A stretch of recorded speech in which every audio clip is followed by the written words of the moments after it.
He slammed every dollar he owned onto that saloon counter without a word. 12 weeks of trapping alone in the mountains. 12 weeks of frostbite and near starvation. And he paid a debt that belonged to a woman he had never once spoken to in his life. The room went dead silent.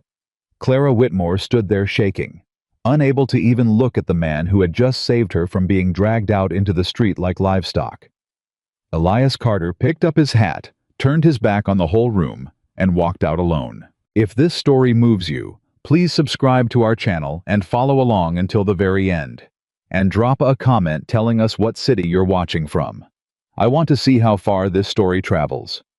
Now let's begin. The winter of 1881 came down on the Wyoming Territory like something personal. It wasn't just cold. It was the kind of cold that had intentions, the kind that crept under a man's coat and sat against his ribs and reminded him, quietly and without mercy, that the land out here didn't care whether he lived or died. The kind of cold that killed cattle, killed crops, killed men who got careless, and some men who didn't. Elias Carter had survived 11 of these winters alone. I wasn't a large man, not in the way that made people step back when he walked into a room. But there was something about the way he carried himself, something settled and unhurried and entirely without apology, that made people move out of his path anyway. He was 34 years old and looked closer to 40. His hands were scarred from trapping wire and frozen rope. His face had been burned brown by wind and sun until it looked like old leather. He had dark eyes that didn't blink much, and when they landed on you, you felt like you'd been assessed and filed away in under 3 seconds. He rode into Raven Creek that Tuesday evening with 2 pack mules loaded with pelts and one goal: trade the furs, buy his winter supplies, and get back up the mountain before the storm that was building to the northwest made the trail impassable. He'd done it 100 times. He knew exactly how long it took, exactly what he needed, exactly how much human interaction was required to complete the transaction and get back to silence. He had no interest in Raven Creek's problems. He never did. Raven Creek was the kind of frontier town that had come together fast and was falling apart just as quickly. A cluster of timber buildings along a rutted main street, a general store, a livery, a handful of homesteads spread out along the creek bottom, and one saloon that served as courthouse, meeting hall, and gambling den depending on what the week required. The people who lived there were the kind of people who had nowhere better to go, which didn't make them bad people, but it didn't always make them good ones either. Elias tied his mules outside the trading post, conducted his business in 12 minutes flat, and was loading his supplies when he heard the shouting from across the street. He didn't turn around immediately. Shouting in a saloon wasn't unusual. It wasn't his business. He cinched a rope over a crate of salt and kept working. But then he heard a woman's voice. Not shouting, not angry. Something worse than both of those things. Pleading. He paused with his hands still on the rope. The voice was coming from the saloon. It was low and careful, like someone trying not to cry in public and losing the battle inch by inch. He couldn't make out the words yet, just the tone. And the tone was the sound of someone being slowly dismantled in front of witnesses. Elias stood there for a moment longer than he should have. Then he dropped the rope and crossed the street. The saloon was warmer than the outside air, which wasn't saying much, and it smelled like wood smoke and spilled whiskey, and the particular sourness of too many unwashed bodies in an enclosed space. About 15 men were gathered in a loose half-circle near the far end of the bar. Some of them were leaning against the counter. Some had their arms crossed. All of them had the look of men watching something they had already decided wasn't their problem. In the middle of that half-circle stood a woman. She was young, mid-20s maybe, with dark hair that had come partially loose from its pins and a gray wool coat that had been mended so many times it was more patch than original fabric. She was holding a small leather purse with both hands, pressed against her stomach like a shield, and she was looking up at the man across from her with the expression of someone who had already tried everything and was running out of options. The man she was facing was Gerald Holt. Elias knew Holt by reputation. Merchant, moneylender, and the kind of man who understood that the frontier gave certain people enormous power over others and had decided, at some point in his life, to be one of those people. He was thick through the chest, expensively dressed for Raven Creek standards, with small pale eyes and the easy confidence of a man who almost never heard the word no. "Mrs. Whitmore," Holt was saying, and his voice had that particular smoothness that Elias associated with men who had learned to be pleasant about cruelty. "I've been more than patient. Your husband's debt has been outstanding for 7 months." "I know," the woman said. "I know, and I'm asking for—" "You've been asking," Holt interrupted gently, "for 4 months now, asking and promising. And here we are." "I have $15, she said. Her voice didn't break, but it came close. "I know it isn't enough. But if you'd allow me to make payments, I can sew, I can clean, I can take in laundry. Mr. Holt, I will work every single day until the debt is settled. I swear it. I just need—" $120, Holt said. "That's what your husband owed me when he died. 7 months of interest on top of that. Mrs. Whitmore, I am a businessman. I cannot run a business on promises. Then take the $15 as good faith and give me time. I've given you time." The pleasantness slipped, just slightly, just enough. "What I'm going to do now is recover my assets, your husband's wagon, your horse, the tools in your barn." He paused. "And if those don't cover it, we'll discuss what else you have to offer." The room was very quiet. Several of the men shifted their weight. One looked at the floor. Nobody said anything. The woman, Clara Whitmore, Elias supposed, went still in a way that was different from composure. It was the stillness of someone who had just understood something terrible and hadn't yet figured out what to do with the understanding. "You can't take the horse," she said quietly. "Without the horse, I can't get to town. Without the wagon, I can't haul water in winter. You'd be leaving me with nothing. I'd be recovering what I'm owed. You'd be leaving me to die." Her voice was flat now, the pleading gone out of it, replaced by something that was either resignation or the outermost edge of rage. "You know that. A woman alone out there without transportation in a Wyoming winter. You know exactly what that means." Holt smiled. It was not a kind smile. "You should have thought about that before your husband made his business decisions, ma'am." And that was the moment Elias moved. I wasn't entirely sure, afterward, that he had made a conscious decision. It was more like something in his body made the decision before his mind caught up. His legs carrying him through the ring of watchers, his hand going into his coat pocket where he kept his earnings from the season, his feet stopping at the edge of the space between Clara Whitmore and Gerald Holt. He pulled out a folded roll of bills. He had earned $140 that trapping season. 12 weeks alone in the high country, working lines in temperatures that had dropped to 30 below, hauling deadfall through snow that came to his thighs. $140 represented everything he had. It was supposed to buy his winter supplies and a new rifle part and enough salt to cure meat through February. He counted out $120 without looking up. He set it on the bar in front of Holt. "There's your 120, he said. "Debt's paid." The room was absolutely silent. Holt stared at the money. Then he looked up at Elias with those pale eyes, measuring, recalculating. "And who exactly are you?" he asked. "Nobody," Elias said. "Doesn't matter. It matters to me. This woman is a stranger to you." "The debt is paid," Elias said again. "We're done here." Holt was quiet for a long moment. The kind of quiet that meant he was deciding how much of a scene he wanted to make, and whether the scene would cost him more than the money. Finally he picked up the bills and counted them with slow deliberateness, like a man demonstrating that he was not rushed, that he was in control, that this outcome had somehow been his preference all along. "We're done," he said at last. Then to Clara, "For now." Elias didn't acknowledge the addendum. He turned away from Holt and looked at Clara Whitmore for the first time directly. She was staring at him with an expression he couldn't quite name. It wasn't gratitude exactly, or not only gratitude. There was something more complicated behind her eyes, something that looked like it had been a long time since anyone had done anything unexpected for her, and she wasn't sure yet what it meant or what it would cost. "You don't need to do anything," Elias said.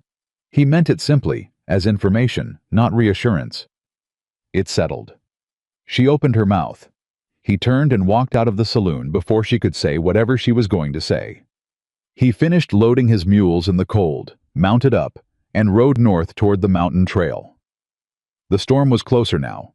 He could see it building along the ridgeline, gray-purple and heavy with snow.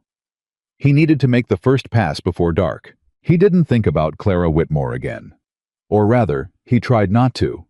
He was most of the way up the mountain trail, the temperature dropping fast and the first flakes beginning to fall, when he admitted to himself that the $120 he'd handed over to Gerald Holt was going to change his winter significantly.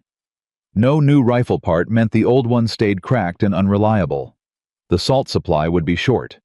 He'd have to be more careful with his provisions than he'd planned. He told himself it was fine. He'd survived on less.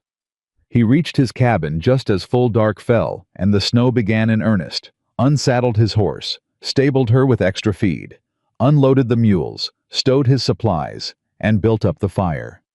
The cabin was as he'd left it, cold, sparse, clean in the way that things get clean when nobody lives in them with any softness. A single bunk, a rough table, a wood stove, shelves of supplies along one wall, a row of tools along another. He ate a cold supper because he was too tired to cook, and he sat by the stove in the silence and listened to the wind come up outside. By the time he went to sleep, the storm was howling. When he woke, it had passed. He lay in his bunk for a moment in the gray morning light, cataloging the sounds of the mountain, the creak of the cabin settling in the cold, the distant call of something in the timber, the silence that was never really silence if you knew how to listen to it. He'd lived 11 winters here. He knew every sound this place made, which was why the sound he heard next stopped him cold. Footsteps. Outside the cabin door. Slow and deliberate through the snow, getting closer. I was out of the bunk and across the floor in 3 seconds, his rifle off the wall and at his shoulder before the knock came. 2 careful knocks, not frantic, not loud. He stood to one side of the door. "Who's there?" A pause. "Clara Whitmore." Her voice was steady. "I'm not armed. I'm cold. I'd appreciate if you'd open the door, but I understand if you don't." Elias stood very still for a moment. Then he unlatched the door and swung it open. She was standing on his porch in the same coat she'd worn the night before, her boots and skirt hem caked with snow to the knee. She'd walked up the mountain trail in the dark and through the storm, 6 miles of switchback climbing in the worst weather of the season. And she was standing there looking at him with steady dark eyes and a canvas bag over one shoulder. And she looked cold down to her bones, but she didn't look defeated. She looked determined. "You walked up here," he said. It wasn't a question. "I did. In the storm. Most of it had passed by the time I started. The last mile was rough." He stared at her for a moment, caught genuinely off balance in a way that almost never happened to him. "What do you want?" he asked. "To work," she said. He blinked. "The debt is paid, Mrs. Whitmore. I told you. I know what you told me." She didn't move from the porch. "And I heard you. I'm not here because I think I owe you money. I'm here because I think I owe myself something, and I'd like to propose an arrangement." "I don't need—" "You paid $120, she said. "That's a significant sum. I don't know what it cost you, and I won't pretend I can imagine it. But you did it for a stranger, without being asked, without wanting anything in return." She paused. "That kind of thing requires an answer. My answer is this. I will work for my keep until I have contributed something equal to what you gave. Not because you're requiring it, because I am." The wind moved between them. Snow shifted off the porch roof. Elias looked at her for a long moment. "You don't know what mountain work is," he said finally. "No," she agreed, "but I know how to learn." "It's dangerous country, especially for someone who doesn't know it." "I expect it is." "You'd be alone up here with a man you don't know." Something flickered in her eyes. Not fear, but acknowledgement. "I have been alone in a town full of people who watched Gerald Holt try to ruin me and said nothing. I'll take my chances with the man who actually did something." That silenced him. He looked at her bag. He looked at her boots, soaked through. He thought about the cracked rifle part, and the short salt supply, and the long months of winter remaining. And then he thought about the sound of her voice in that saloon. Not the pleading part, but the part at the end, when she'd gone flat, and said you'd be leaving me to die, and meant it as a plain statement of fact. He stepped back from the door. "There's coffee on the stove," he said. "Take off your boots before they freeze to your feet. And Mrs. Whitmore—" He waited until she looked at him. "We set terms, clear ones. You stay on your side of those terms, I'll stay on mine. You decide at any point you want to go back down, I'll ride you down myself. There's no obligation here that goes past what you can handle." She stepped inside. "Mr. Carter," she said, setting her bag down and moving toward the stove with her hands out toward the warmth. "I intend to handle quite a lot." He wasn't sure later whether he believed her in that moment. He knew mountain work. He knew what it asked of a person. The physical demands, the isolation, the way the mountain had a way of finding every crack in a person's character and widening it until something either broke or held. He had seen grown men break in the first week, but she had walked 6 miles up a mountain in the dark after surviving the previous night in a saloon, and she had knocked on his door with steady hands and proposed an arrangement rather than asked for mercy. So he let her in. And the arrangement began. The first 3 days were harder than he'd told her they would be, and he'd been fairly direct about the difficulty. The work of keeping a mountain cabin functional through winter wasn't glamorous, and it wasn't simple. Wood had to be cut and hauled and stacked. Water had to be carried from the creek before it froze over in the mornings, or broken through ice when it did. Food had to be managed carefully. What was preserved and what was still fresh. What could be cooked quickly and what required time. What would last through deep winter and what needed to be used before it turned. The animals needed tending. The traps needed checking and resetting, which meant time on the mountain in the cold, regardless of conditions. Clara didn't complain. What she did instead was watch. He noticed it on the second day, the way she paid attention to everything he did, how he did it, why. She didn't ask unnecessary questions.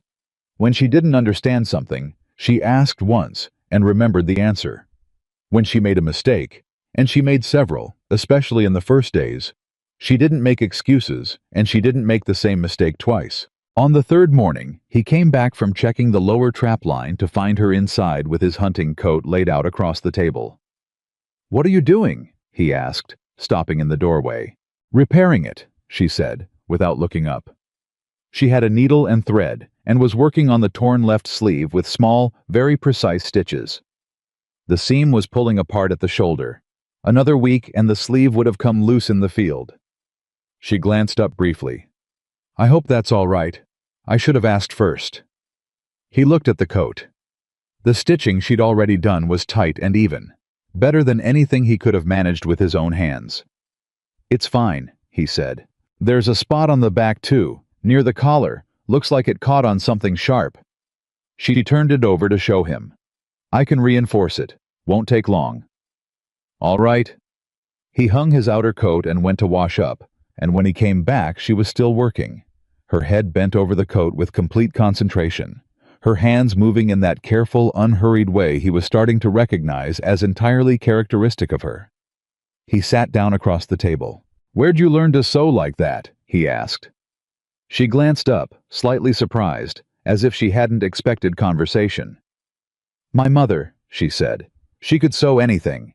She used to say that a woman who could sew well would never be entirely without options." A pause. "I didn't fully understand what she meant when I was young. You understand it now." "I do." She turned the coat over again and found the spot near the collar. "My husband couldn't sew a stitch. Couldn't cook either. He was good at other things. He was a careful man, and kind, mostly. But practical skills weren't among his gifts." Another pause, shorter. "He made some poor business decisions in the last year. I didn't know about most of them until after he was gone." Elias was quiet for a moment. "How long ago?" 14 months. She said it cleanly, without performance. "He got sick in early autumn of last year. It was fast. By December I was alone, and I didn't know about the debt until January, when Holt came to collect. And you've been in Raven Creek since." "I had nowhere else to go." She pulled the thread through and knotted it. "My family is in Ohio. I have a sister there. But I couldn't afford the fare, and I couldn't leave until I'd found some way to handle what Thomas owed. I thought—" She stopped and started again. I thought if I stayed and worked and showed good faith, Holt would give me time. I see now that was naive. Holt doesn't want money, Elias said. She looked up at him. No, she agreed. He doesn't. He wants leverage. Yes. She held his gaze for a moment, and in it he saw something old and tired. Not beaten, but weary in the way of someone who had been careful and watchful for a very long time. That's why I'm here, Mr. Carter. Not just because of the debt. Because down in that town there is a man who believes he owns a piece of my future, and as long as I am down there where he can reach me, he does. She looked back at the coat. Up here at least, I can breathe. He didn't have an answer for that. I wasn't sure one was required. She finished the repair and handed the coat back to him. He examined the stitching at the shoulder, straight and secure, the kind of work that would hold through a hard season. Thank you, he said. She nodded once. They ate supper that evening mostly in silence, but it was a different quality of silence than the cabin had held before she arrived. Less empty. He noticed it without wanting to notice it, the way you notice a change in air pressure before a storm. Something in the atmosphere had shifted, subtly, and he wasn't sure yet whether that was a warning or simply a fact. After supper, she organized his supply shelves while he sharpened his knife. Mr. Carter, she said, not turning around, you have 2 pounds of dried beans that have started to go off. He looked up. What? On the back of the second shelf, behind the flour. She lifted the bag to show him, turning it so he could see the faint mold starting along the bottom seam. If they aren't used soon, they'll contaminate what's around them. Did you smell something off when you opened the flour last? He thought about it. Maybe. We should use these beans first and check the flour. She set the bag on the table with gentle practicality. I'll make them for tomorrow's supper if that's all right. I know a way to cook them that stretches them well. That's fine. She turned back to the shelves. He watched her work for a moment. The organized efficiency of it. Nothing wasted, nothing overlooked. And he thought about how the cabin had looked before she arrived. Functional, sparse, maintained to the minimum standard required for survival, and not a degree beyond. He hadn't noticed the beans. He might have opened the flour in another week and found the problem only after it had spread. These were small things. But in a mountain winter, small things had a way of becoming large ones. I went back to his knife. By the end of the first week, he had stopped expecting her to quit. Not because the work had gotten easier. It hadn't. But because he had watched her closely enough by then to understand something about her that the saloon scene hadn't fully revealed. Clara Whitmore had a quality he had only seen in a handful of people in his life, and it was this. She was someone who dealt with reality as it actually was, rather than as she wished it were. She didn't dramatize the difficulty. She didn't minimize it either. She simply looked at what was in front of her, calculated what it required, and did it. On the 8th day, she asked to come with him on the trap line. He looked at her. It's a 4-hour walk, he said. Rough terrain. Cold.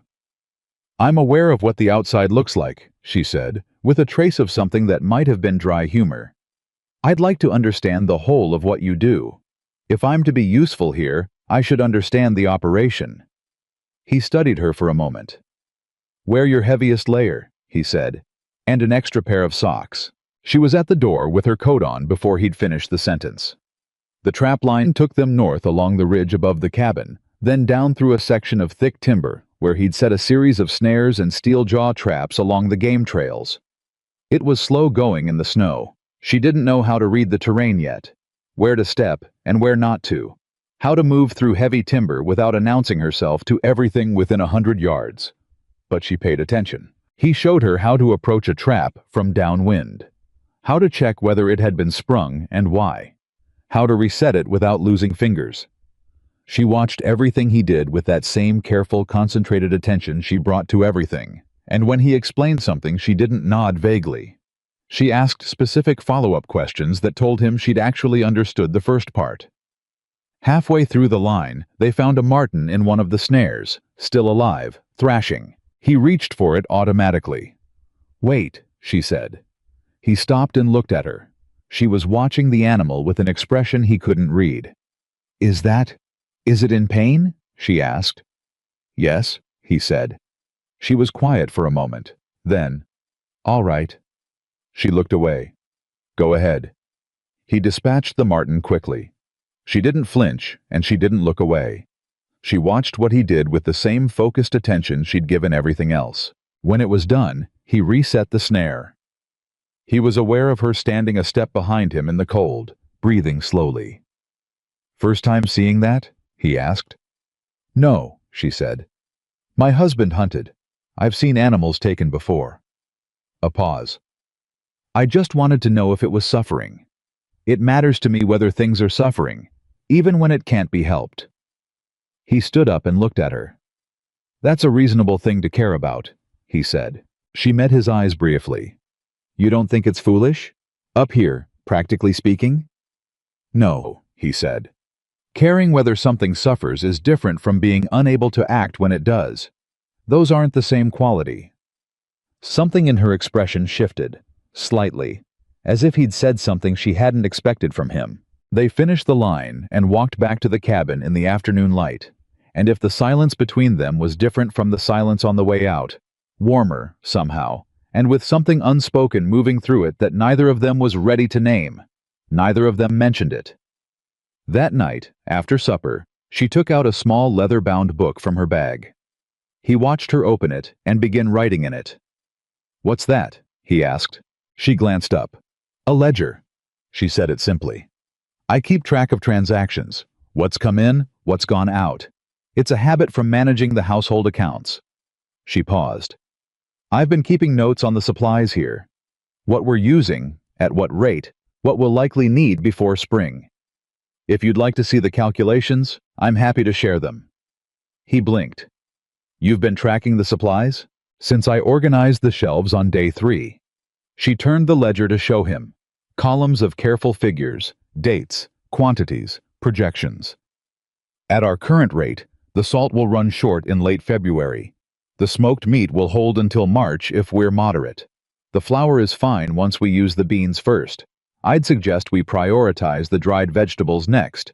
They're the most vulnerable to moisture damage with the thaw coming eventually. Elias looked at the ledger, then he looked at her. He had spent 11 winters on this mountain, managing his supplies by feel and experience. He had never once written down a projection or calculated a rate of consumption. He hadn't needed to, with only himself to account for. But looking at her figures, he could see immediately that the salt calculation was right. He'd been unconsciously aware of the shortfall and hadn't confronted it directly. And the dried vegetables. He knew the thaw brought moisture problems. He'd lost supplies to it before. Where'd you learn accounting? He asked. My father was a merchant. She closed the ledger and set it on the table between them. A small one, in Ohio. I helped him keep his books from the time I was 12. When I married Thomas and came west, I managed everything we had. A trace of something, not quite bitterness, more like rue, moved across her face. Which is how I know that if I'd been aware of the loans he was taking with Holt, I'd have stopped it. The numbers would have told me immediately what he apparently couldn't see. He kept it from you. He thought he was protecting me from worry. She said it without particular feeling, as if she'd already done all the feeling about it that was available. He was wrong. Ignorance isn't protection. It just means the disaster arrives without warning. Elias was quiet for a moment. Can I look at the full ledger? He asked. She slid it across the table to him. He spent an hour going through her figures that evening, the fire burning low and the wind moving outside, and Clara sat across from him, mending a pair of his wool socks with the same careful attention she brought to everything. And somewhere in the middle of that hour, something changed in the cabin that Elias Carter, who had spent 11 years building his life around the premise that he needed nothing and no one, would have been hard-pressed to name. It was something small and ordinary. It was 2 people sitting by a fire at the end of a hard day, each doing something useful, in silence that had stopped being empty. He wasn't sure when that had happened. He wasn't sure what it meant. But when he went to sleep that night, for the first time in longer than he could honestly remember, the cabin didn't feel like a place a man went to survive. It felt, in some quiet way, that he wasn't ready to examine too closely, like somewhere he'd come home to. He hadn't expected her to last the first week. He hadn't expected her to last the second one either. But somewhere in the middle of the third week, Elias Carter stopped counting the days and started simply accepting that Clara Whitmore was here, that she worked harder than most men he'd known, and that the cabin had become a fundamentally different place because of it. And he couldn't decide, when he was honest with himself, whether that difference frightened him or not. It frightened him. He just didn't want to look at it directly. The morning that changed things started like any other. He was up before dawn, as always, moving quietly in the dark to build the fire up from coals, when he heard her already stirring on her side of the cabin's divided space. The curtain she'd hung on the third day, using one of his spare ropes and an old blanket, creating a partition that was more symbol than substance, but that they had both honored without discussion. "You're up early," he said. "I couldn't sleep." Her voice came through the curtain, calm and awake, not groggy. "I was thinking about the South Trap Line." He paused with a piece of kindling in his hand. "What about it?" "The last 3 times you've checked it, it's been empty. But you said there's been sign along the creek bottom below it." A pause. "I think something changed in how the game is moving through that section. The trail might be shifting." He stood up slowly. He had been thinking the same thing for 4 days and hadn't said it aloud. "I was going to move 2 of the sets tomorrow," he said. "I know where I'd move them." She pulled the curtain aside and stepped into the main room, already dressed, her dark hair braided back. She walked to the rough map he'd sketched on a piece of board that hung on the wall, a crude but accurate rendering of the terrain above and around the cabin, and pointed to a spot below the ridge. "Here," she said. "The creek bends east. Game coming down from the high country would follow the south bank to stay in the timber. If the main trail is shifting, it's shifting this direction." He came and stood beside her and looked at where she was pointing. She was right. He had known she was going to be right before he got there, which was somehow the more unsettling part. "How do you know the terrain that well?" he asked. "You've only been on the South Line twice." "I pay attention," she said, without any particular pride in it, just a statement of method. "And I asked you questions about the topography last week. You answered them. I remember what you said." He looked at the map for another moment. "All right," he said. "We'll move the sets today." She was already reaching for her coat. They worked side by side on the trap line that morning, moving through the timber in the cold gray light before the sun had fully cleared the ridge. She was better in the terrain now than she'd been in the first week. She'd learned how to move, where to plant her feet, when to be still, and when to keep going. She wasn't fast yet, but she was quiet, which on the mountain mattered more. When they relocated the second set, she asked to do it herself. He stood back and watched her work through the process.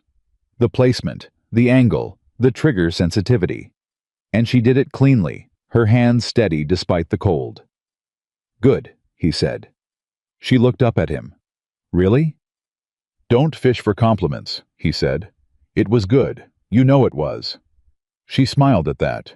A quick, real thing, over before it properly started, like she wasn't entirely comfortable letting it stay on her face. But he saw it. He turned back to the line and didn't say anything, but he noticed.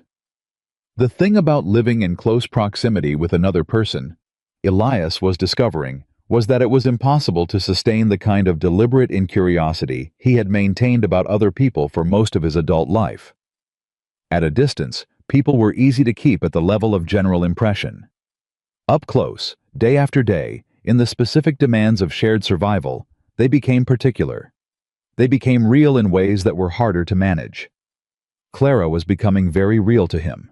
He knew now that she took her coffee strong and didn't add anything to it, that she hummed quietly when she was concentrating on something with her hands. Not a specific tune, just a low, absent sound, like the humming was how her mind kept time. That she was left-handed, which he'd noticed first when she sewed and confirmed when she picked up an axe for the first time, and he'd had to redirect her grip. That she laughed rarely but genuinely, and when something genuinely struck her as funny, there was a half-second delay before it reached her face, as if laughter had to travel some distance from wherever she kept it. He knew that she woke some nights. He knew it because he slept lightly, always had. The mountain trained you to light sleeping.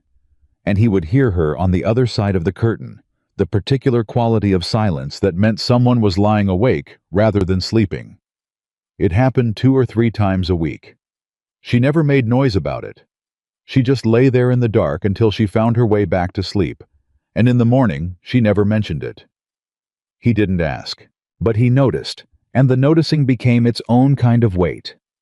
It was on one of those wakeful nights, somewhere in the 4th week, that he heard her get up. He heard her cross the floor quietly. She had learned to avoid the board near the east wall that creaked, and he heard the sound of her opening the small leather-bound ledger. Then silence. Then the scratch of pencil on paper. He lay in his bunk and stared at the ceiling. After a while he said quietly, "Clara." A pause. "I'm sorry," she said. "Did I wake you?" "No, I was already awake." He sat up. "What are you working on?" Another pause, and then the curtain shifted and she came partway through, holding the ledger and a stub of pencil, looking slightly embarrassed. "I was running the numbers again. I do it when I can't sleep. It helps me think." "What numbers?" She sat down at the table. He pulled on his boots and came to sit across from her, and she turned the ledger so he could see. "The February shortfall," she said. "The salt. I've been trying to find a way to make the supply stretch further than I projected." She'd been working in the ledger's margins, small figures crowded into the available space. "If we reduce salt use in the meat curing by 15% and rely more heavily on cold storage in the back of the larder, the temperature differential should do enough work to compensate if the cold holds through February." She pointed to a column of numbers. "But it only works if the temperature stays below 20 degrees consistently. If we get a warm spell—" "We won't," he said. "Not before March, not up here." She looked at him. "You're certain?" "I've done 11 winters. The cold holds." She studied him for a moment, then looked back at the numbers. "Then it works. We won't run short." She set the pencil down. "I just needed to know it was solved." He looked at her bent over the ledger in the firelight, pencil marks on her fingers, working the problem at 2 in the morning, because an unsolved problem would not let her rest, and he felt something shift in his chest, something quiet and inconvenient and entirely unwelcome. He looked away from it. "Go to sleep, Clara," he said. "I know, I will." She closed the ledger, but she didn't move immediately. She sat there for a moment, and when she looked up at him, there was something in her expression that was more open than she usually allowed herself in daylight hours. "Mr. Carter," she said. "Elias," he said. He wasn't sure when he'd decided that, but he said it. She blinked slightly. Then, "Elias." She said it like she was testing the weight of it. "I want you to know. I am aware that this arrangement has not been what you expected. When I arrived, I told you I would be useful, and I meant it, but I know the first weeks were more burden than help." She paused. "I'm trying to make that right." "You're not a burden," he said. "I was, in the beginning." "You were learning," he said. "That's different." She was quiet for a moment. "You're a fair man," she said. "Fairer than most I've known." He didn't know what to do with that, so he said nothing. "Good night, Elias," she said, and took the ledger back behind the curtain. He sat at the table for a while after that, the fire burning low, and tried to think about something else, and couldn't. Spring was still a long way off. He wasn't sure that was as much of a problem as he'd thought. The following days brought a rhythm that had its own kind of momentum. They fell into a working pattern that required almost no discussion. Who did what, when, in what order? As if the logic of the work itself had organized them into a partnership without either of them having to formally agree to one. He handled the traps and the heavy outdoor work. She managed the cabin's supplies and internal operations. But the lines between those territories blurred constantly, and neither of them seemed to mind. She was the one who noticed, one afternoon in late January, that his right boot had developed a crack in the sole. "Give it here," she said, at supper. He looked down. "It's fine. It's letting in water. In these temperatures, that means frostbite risk." She held out her hand. "Give me the boot." He looked at her outstretched hand. "I need the boot to wear," he said. "Not right now, you don't. You're sitting by the fire." She waggled her fingers impatiently. "Come on." I took off the boot and handed it over, feeling faintly ridiculous, sitting at his own table in one sock, while the woman he'd dragged in from the cold 3 weeks ago inspected his footwear with an expression of professional severity. She turned the boot over, examined the crack, pressed the sole experimentally. "Have you got any pine pitch?" she asked. "On the shelf by the door, the tin on the right." She got the tin, worked pine pitch into the crack with careful fingers, then bound the sole with a strip of leather, cut from a piece of scrap she found on his workbench, stitching it in place with the same precise work she brought to everything that required a needle. She handed the boot back. "Wait an hour for the pitch to set," she said, and went back to her supper. He looked at the boot, then at her. She was already eating, entirely matter-of-fact about it, as if repairing his boot at the supper table was simply the next item on a list. "Clara," he said. She looked up. "Thank you," he said. She held his gaze for a moment. "You're welcome," she said. And then, very quietly, "That's what partners do." He didn't answer, but something about the word, the ease with which she'd used it, the complete lack of self-consciousness, as if it were simply an accurate description of what they were, stayed with him for the rest of the evening, warm and uncomfortable in equal measure. It was the day after the boot repair that Gerald Holt made his first move. Elias was on the upper trapline when it happened, which meant he wasn't there for the beginning of it, and that bothered him more than he wanted to admit when he thought about it afterward. He came back to the cabin in the mid-afternoon to find Clara standing in the main room, with her arms crossed and her jaw set in a way he hadn't seen on her before, tight and controlled, the expression of someone managing anger that they are not going to let out in front of the wrong person. On the table was a folded piece of paper. "What is it?" he asked, reading her face before he read the paper. "A man came up from town," she said. Her voice was even, too even. "One of Holt's men. He left that." Elias picked up the paper and read it.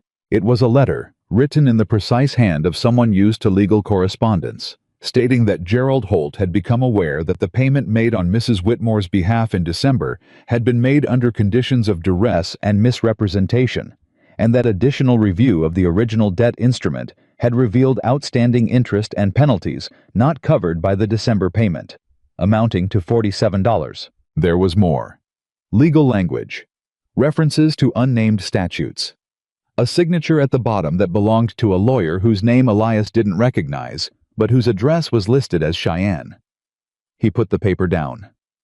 "He brought a lawyer into it," Elias said. "He brought the appearance of a lawyer into it," Clara said. She unfolded her arms and came to the table, turning the letter over in her hands with a controlled precision. "This is fraudulent." He looked at her. "How do you know?" "Because I kept records." She said it quietly, without triumph. "From the very beginning. The original loan. Every interaction Thomas had with Holt. Every conversation I had with him after Thomas died. I wrote it all down. Dates, amounts, exact words where I could remember them." She paused. "The debt Thomas owed was $120. No more. There were no penalty provisions in the original agreement. I found a copy of it in Thomas's papers, and I copied it out in my own ledger. There is no outstanding amount. You have documentation.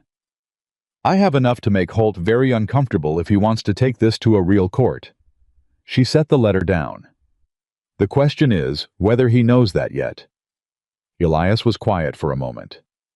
"Did you tell his man anything?" "I told him the debt had been settled and that any further correspondence should go through proper legal channels." She paused. He laughed at me. Elias looked at her face, the controlled jaw, the steady eyes, the careful restraint over something that was very much not calm underneath. "That made you angry," he said. "Yes," she said, simply, without apology. "It did." "Good," he said. She blinked. "Good?" "Anger means you're taking it seriously instead of being afraid of it." He pulled out the chair across from her and sat down. "Show me what you have." She looked at him for a moment, something shifting in her expression. Then she went to her bag and brought out a second, smaller ledger. Not the household accounts one, but a different volume, older, the cover worn, and sat down across from him and opened it. It was meticulous. Dates going back 2 years, before Thomas Whitmore had died. Loan amounts. Repayment schedules as Thomas had apparently described them to Clara, annotated in her hand with her own assessments of their feasibility. The copy of the original loan document, reproduced in her careful handwriting. A timeline of her interactions with Holt after Thomas's death, dates of his visits, his exact demands as she remembered them, his escalating threats. Elias went through it page by page. When he got to the final section, the pages covering the last 4 months, leading up to the night in the saloon, he was quiet for a long time. "He threatened you multiple times before that night," he said. "Yes." "You wrote all of it down?" "Every time." She was watching him read. "I knew I needed witnesses or documentation. I couldn't get witnesses. Most of Raven Creek is afraid of Holt, or indebted to him, or both. So I documented everything I could." He turned another page.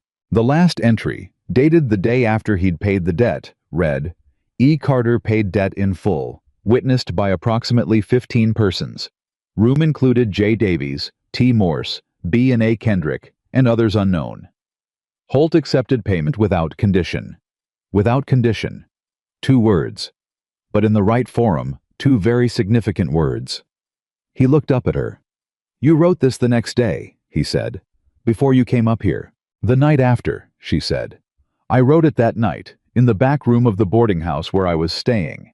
And then in the morning, I packed my bag and walked up the mountain." He put the ledger down. I understood something now that he hadn't fully grasped before. The full shape of what Clara Whitmore had been doing since long before that night in the saloon. She hadn't just been surviving. She had been building a case, methodically and alone, without anyone knowing she was doing it, carrying that ledger through months of increasing threat and humiliation, and not letting any of it knock her off the purpose she'd set herself. The woman hadn't needed rescuing. She had needed one specific thing, one moment where the pressure was lifted enough that she could stand on her own footing again. He had given her that moment. The rest of it was entirely her own. "Holt doesn't know about this ledger," he said. "No." "He doesn't know what you have on him?" "No." Elias leaned back in his chair and looked at the ceiling for a moment. "He's going to keep pushing," he said. "This letter is the first move, not the last. When you don't pay the $47, he'll send someone up here again. Or he'll try something else." "I know," she said. "Which means you need to decide what you want to do with what you have." He looked at her directly. "You could go to the county seat, get a real lawyer, take Holt to court." "I know I could." She was quiet for a moment. "I've thought about it." "And?" She folded her hands on the table. "A court case takes money I don't have, time I don't have, and requires me to go back into a place where Holt has influence, and I have almost none. Even if I win, and I believe I would win, the process itself could ruin me." She paused. "I want the option to do it. I'm not ready to commit to it." "All right," he said. "But I want him to know I have it," she said. Her voice had shifted slightly, firmer, quieter, with something underneath it that he was starting to recognize as her version of dangerous. "I want him to know that I am not the same woman who stood in that saloon, that the terms have changed." Elias looked at her for a long moment. "I'll ride down tomorrow," he said, "and I'll have a conversation with Holt." She shook her head immediately. "No." He blinked. "No? No." She said it firmly, but without heat. "I don't want you to fight my battles for me, Elias. I told you that from the beginning. I need, to handle this myself, with my own name and my own evidence and my own words." She held his gaze. "If Holt sees you riding in to defend me, he'll assume I have no power of my own. He needs to understand that I do." Elias was quiet. "I'll ride down with you," he said. "I won't say anything unless you need me to." She considered that for a moment. "All right," she said. "That's different." They were quiet for a moment. The ledger opened between them, the fire working steadily in the stove. "Clara," he said. She looked up. "Why didn't you tell me about this before? The ledger, what you had on Holt?" She held his gaze for a moment. "Because it was mine," she said simply. "The one thing I had that was entirely mine. I wasn't ready to share it." She paused. "I trust you now. I didn't then. Not all the way." He understood that. He would have felt the same. 3 days passed before they rode down to Raven Creek. In those 3 days, a late January cold snap hit, the worst temperatures of the season so far. And they were confined largely to the cabin, which meant they were in each other's company for longer, unbroken stretches than they'd yet managed. It was in those 3 days that Elias learned she could argue, not bicker, not complain. Argue. Real, structural disagreement, with positions and reasoning, and the willingness to push back against his positions with her own. It started with something small. He'd decided to modify the trap line based on tracks he'd seen the previous week, and she disagreed with the modification. "If you move those 2 sets," she said over breakfast on the second morning of the cold snap, "you're pulling coverage from the east corridor. Whatever moved through there last week, it'll move through again." "The sign on the west slope is more recent," he said. "More recent doesn't mean more productive." She leaned forward. "The east corridor has been consistently active all winter. You've told me that yourself. One good week on the west slope isn't a pattern. I've been trapping this mountain for 11 years, he said. "I know you have." She didn't flinch. "And you know more about this mountain than I will in my lifetime. But you're making this decision based on what you saw last week, and I'm making mine based on everything you've told me about the whole season. Those are different data sets." He looked at her. She looked back. "2 sets west," he said finally. "I'll leave 1 on the east." "Leave 2 on the east," she said. A pause. 1.5, he said. She stared at him. "You can't have half a trap set." "I'm aware. I'm being rhetorical." She blinked, and then she laughed. The real kind, with the half-second delay and the complete surprise in her face, like she'd caught herself off guard. And he felt something happen in his chest that he really would have preferred not to feel. He turned back to his breakfast before she could see his face. "Fine," he said. "2 east."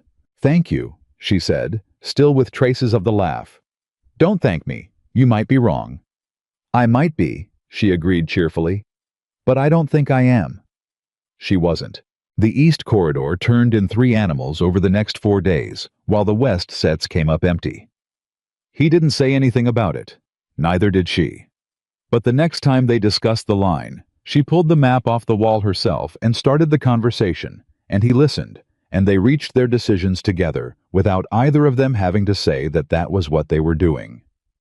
That was the 2nd week of February.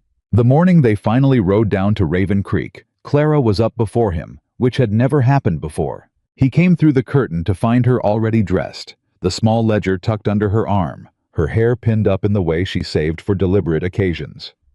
She had ironed her dress, somehow, using the flat surface of the stove and a folded cloth. And she was standing by the window with the expression of someone who has been running through a conversation in their head for days and is now simply waiting for it to happen. She looked formidable. She looked, he thought, like someone who had decided exactly how far she was willing to be pushed and had drawn the line in permanent ink. "Ready?" he asked. "Ready," she said. They rode side by side down the mountain trail in the pale winter light, the horses moving steadily through the packed snow. She didn't speak much on the ride down. He didn't either. He understood the kind of quiet she needed before something like this. He'd felt it himself before difficult things. And he gave it to her without question. They rode into Raven Creek at mid-morning. People noticed them. Elias had expected that. What he hadn't quite anticipated was the specific quality of the attention, not just curiosity, but something more like reassessment, as if the sight of Clara Whitmore riding into town on horseback, straight-backed and composed, had forced a revision of an image people had settled into. The woman they'd last seen being dismantled in a saloon was not the woman who had just come down off a mountain. Clara didn't look at the watchers.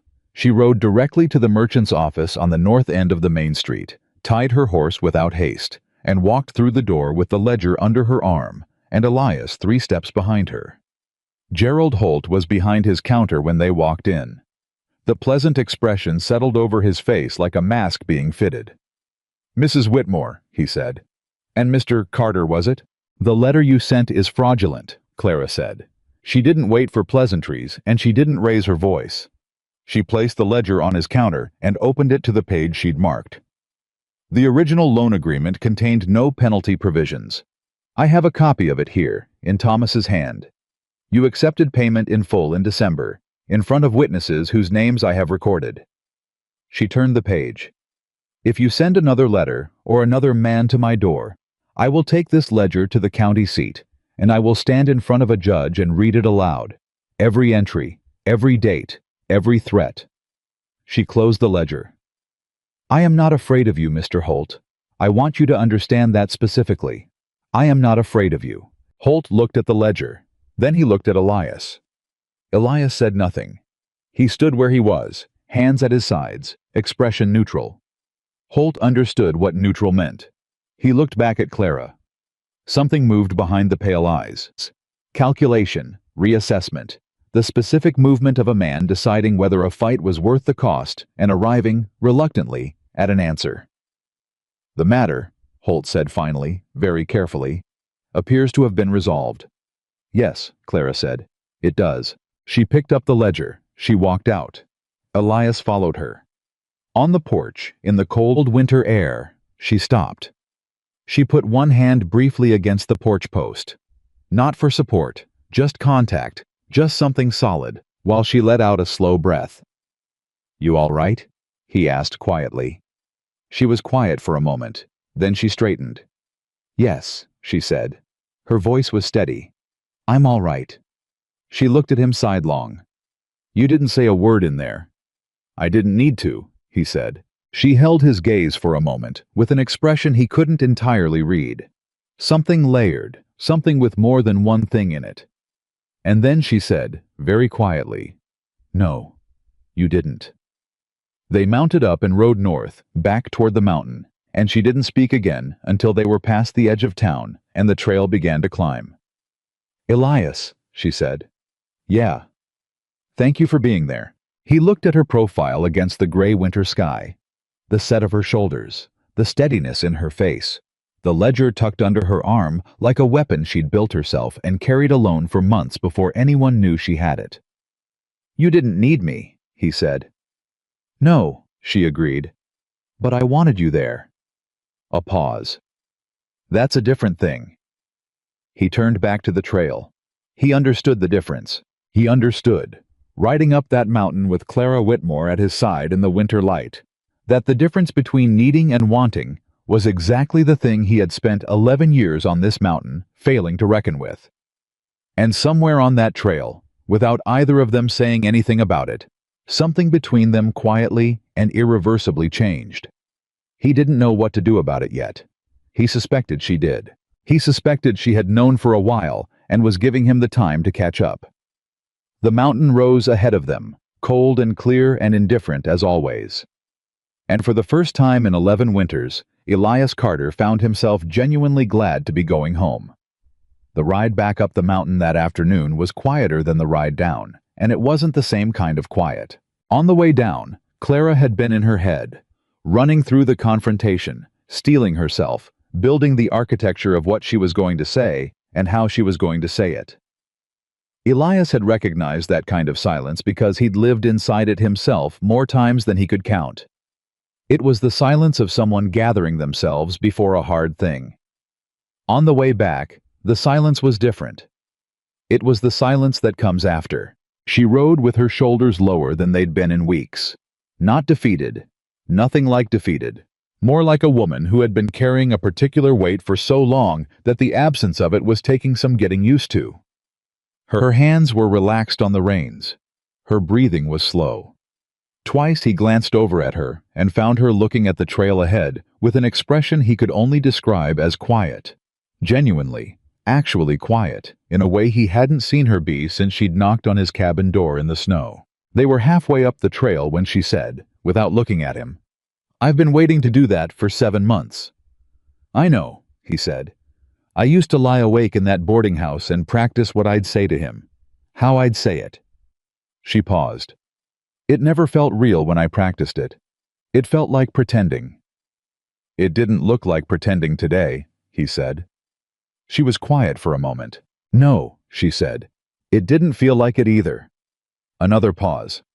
I think I needed to not be afraid first, before I could do it. And I don't know exactly when the fear went away, but somewhere on this mountain it did."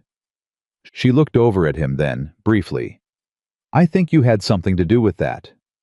He kept his eyes on the trail. "You did the work," he said. "I did," she agreed. "But you gave me the ground to stand on while I was doing it." She turned back to the trail. "That matters, Elias. Don't tell me it doesn't."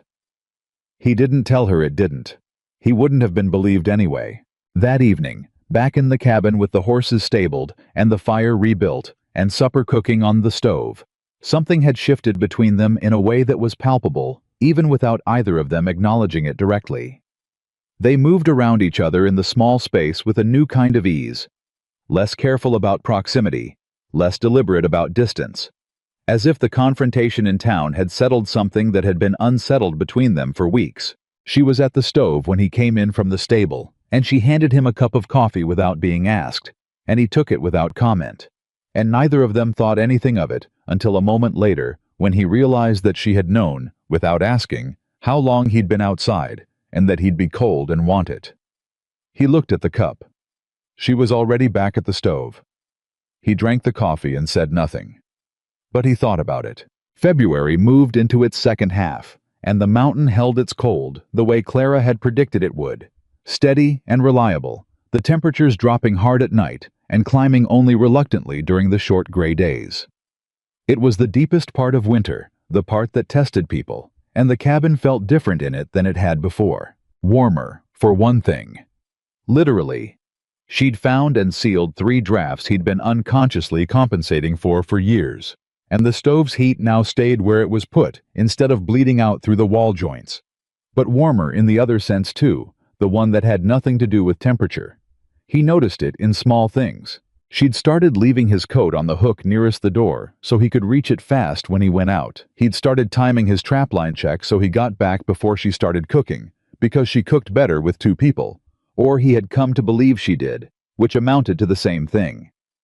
She had learned the names of his horses and spoke to them when she worked around the stable, and he had caught himself, more than once, pausing outside the stable door to listen to the sound of her talking to them before he went in.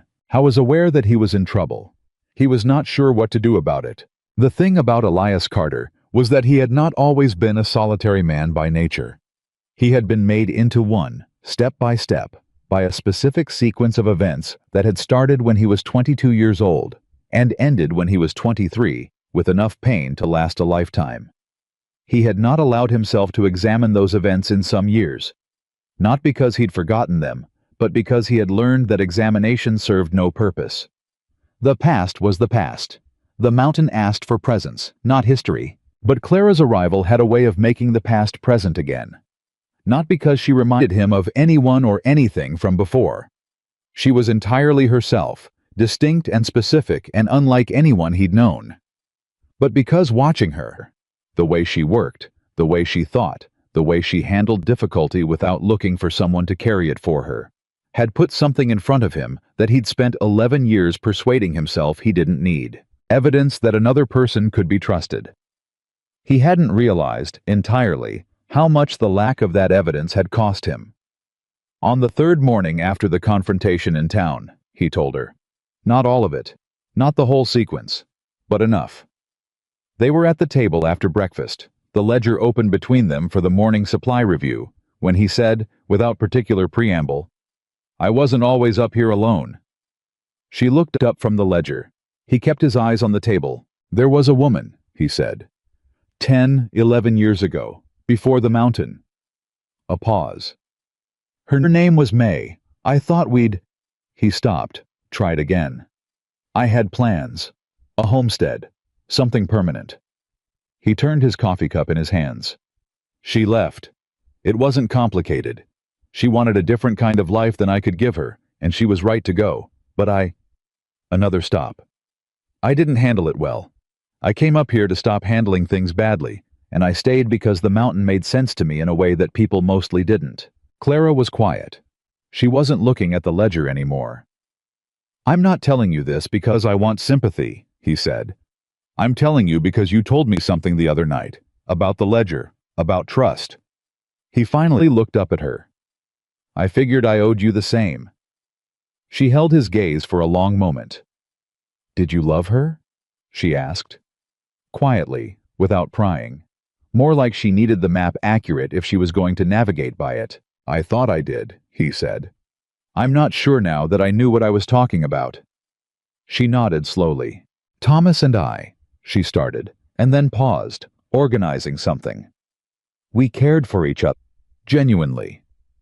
But I think we were also both a little lonely and a little afraid, and we found each other at the right moment to mistake those things for something bigger. She looked down at her hands. I don't say that without kindness toward him. He was a good man. He just wasn't. We weren't. She stopped. You don't have to explain it, he said. I know. She looked up.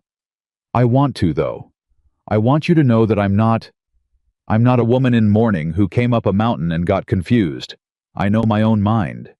She said it without defensiveness, just precision. I want to be clear about that. He looked at her. The fire worked steadily in the stove. I hear you, he said. She nodded once. They went back to the ledger. But the air in the cabin had changed again, and this time, both of them knew it. It was 2 days after that conversation. A morning at the end of February, the kind of morning that carries the first faint suggestion that winter might eventually end, though it wasn't yet ready to commit to it, when the trouble came back. Not a letter this time. Riders. Elias saw them first, from the upper trap line. 3 horses on the trail below, moving at a pace that wasn't casual. He counted them and identified the horses, not Raven Creek mounts, or not ones he recognized, and felt a specific quality of unease settle over him that he associated with situations that were about to require decisions. He moved fast. He made it back to the cabin 20 minutes ahead of them, which gave him enough time to tell Clara what was coming, but not much more than that. 3 riders, he said, coming through the door and reaching for his rifle without breaking stride. Don't know them. They're coming deliberate. Clara was on her feet immediately. Holt, she said. Don't know yet. He checked the load on the rifle, set it against the wall near the door. Stay inside until I know who they are. She went to the window. I'm not hiding, she said. I'm not asking you to hide. I'm asking you to let me assess the situation first. He met her eyes. Give me 30 seconds, that's all. She held his gaze for a moment. Then she stepped back from the window. He went out onto the porch. The 3 riders came up the last slope and pulled up in front of the cabin with the particular arrangement of men who have thought about how they were going to present themselves. 1 in front, 2 flanking, giving the impression of official weight without necessarily having any. The man in front was someone Elias didn't know. Mid-40s, well-fed, wearing a coat that was too good for the weather and an expression that had been arranged to suggest authority. He had papers in his hand. The 2 behind him were younger and harder looking, and they had the posture of men who were paid to stand where they were put. Looking for a woman, the man in front said. Clara Whitmore. I'm told she's here. Who's asking? Elias said. R.D. Marsh. I represent legal interests in this matter. He held up the papers. I have a writ. What kind of writ? Marsh smiled in a way that wasn't friendly. The kind that requires Mrs. Whitmore to return to Raven Creek to address outstanding obligations. He paused. I'd rather handle this civilly, Mr. Carter. I'm told that's your name. Elias said nothing. The writ is lawful, Marsh continued. I'd suggest, let me see it. Elias came off the porch and held out his hand. Marsh's smile tightened. He handed the papers over. Elias read them. He read them twice, slowly, because he wanted to be sure of what he was seeing. It took him a moment because the language was designed to be difficult to read quickly. Dense legal phrasing, references to statutes, the kind of document that was meant to overwhelm someone who didn't know what they were looking at. But he did know what he was looking at. And what he was looking at was a document that named Clara Whitmore as owing a debt to Gerald Holt. Not the original $120 or the fraudulent $47, but a new figure entirely, $340, attributed to damages arising from breach of commercial agreement and willful abandonment of residence during period of outstanding obligation. He looked up from the papers. "This is fabricated," he said. Marsh's expression didn't change. "The writ is executed by a judge of Laramie County." "Which judge?" A slight pause. "Judge Harlan." Elias had never heard of a Judge Harlan in Laramie County. That didn't necessarily mean anything, but it meant something. "I'll need to verify that," he said. "You're welcome to," Marsh said. In the meantime," said Clara, from directly behind Elias, "I'd like to see those papers." He hadn't heard her come out. He didn't turn around, but he moved slightly to the side so she had room. She stepped up beside him, not behind him, beside him, and took the papers from his hand without asking and read them herself. He watched her read, the particular speed of her eyes, the way her expression went from intent to very still when she reached certain passages. When she looked up, she looked at Marsh. "This debt doesn't exist," she said. The original obligation was settled in full in December, witnessed by no fewer than 15 persons in Raven Creek. The secondary claim of $47 was fraudulent, and Mr. Holt was so informed to his face 10 days ago. She held the papers out. "This document is the third attempt to manufacture a legal basis for something that has no legal basis. I have records of all 3 attempts, with dates and details." Marsh looked at her with the expression of a man who had expected less. "Ma'am," he said, with careful condescension, "the writ was signed by a Judge Harlan," she said. "I'd like the court number of the writ and the docket entry, standard procedural information that any legitimately filed document would carry." She tapped the papers. "I don't see it here." Marsh said nothing. "Because it isn't there," she said. "Because this document was not filed with any court." One of the men behind Marsh shifted in his saddle. "Mrs. Whitmore," Marsh said, and his voice had changed, the authority draining out of it, something harder and less pleasant taking its place. "I'd advise you to reconsider the position you're—" "My position," Clara said, "is that I am a woman standing on private land with documentation that would embarrass Gerald Holt in front of any legitimate court in Wyoming territory. My position is that the next time someone comes to this cabin with papers, those papers had better be real." She looked at the papers in his hand. "And my position is that you should go back to Raven Creek and tell Mr. Holt that I said so." The silence on the mountain was the kind that had weight. Marsh looked at the papers. He looked at Clara. He looked at Elias, who had not said anything and had not moved, and whose rifle was visible leaning against the porch post behind them. Then he looked back at Clara. "You're making a mistake," he said quietly. "I've made mistakes," she said. "I know what they feel like. This isn't one." Marsh pulled his horse around without another word. The 2 men behind him followed. They rode back down the trail and didn't look back. Elias waited until the sound of hoofbeats had fully faded. Then he said, "Where'd you learn about court docket numbers?" Clara let out a breath, slow and controlled, the kind that disposes of something you've been holding onto for the length of a conversation. "My father had a legal dispute once," she said. "When I was 14. It went to court. I sat through every session." She looked at the trail where the riders had gone. "Fake writs don't have docket numbers, real ones always do." He looked at her. She turned and met his eyes, and what was in her face wasn't triumph exactly. It was something more complicated than that. Something that had resolve in it, and anger, and a thin edge of fear that she hadn't shown during the confrontation itself, but that she was allowing now that the men were gone. "He's not going to stop," she said. Quiet, certain. "Holt. He's not going to accept that he's lost this." "No," Elias agreed. "He's not. Then we need to do something he can't ignore." She looked at him directly. I need to take the ledger to the county seat. I need to file a complaint formally, with a real court, before he finds a way to get ahead of me." Elias studied her. "That's a 3-day ride," he said. "In February." "I know. You'd need someone who knew the route." "I know that too." She held his gaze. "I'm not asking you to come. I'm telling you what I need to do and letting you decide what part, if any, you want in it." He looked at her for a long moment. This was the thing about Clara Whitmore that continued to catch him off guard. Even now, after 2 months of daily proximity, she never assumed. She never presumed. She staked out exactly what she needed and what she was doing, and left the space around it entirely open.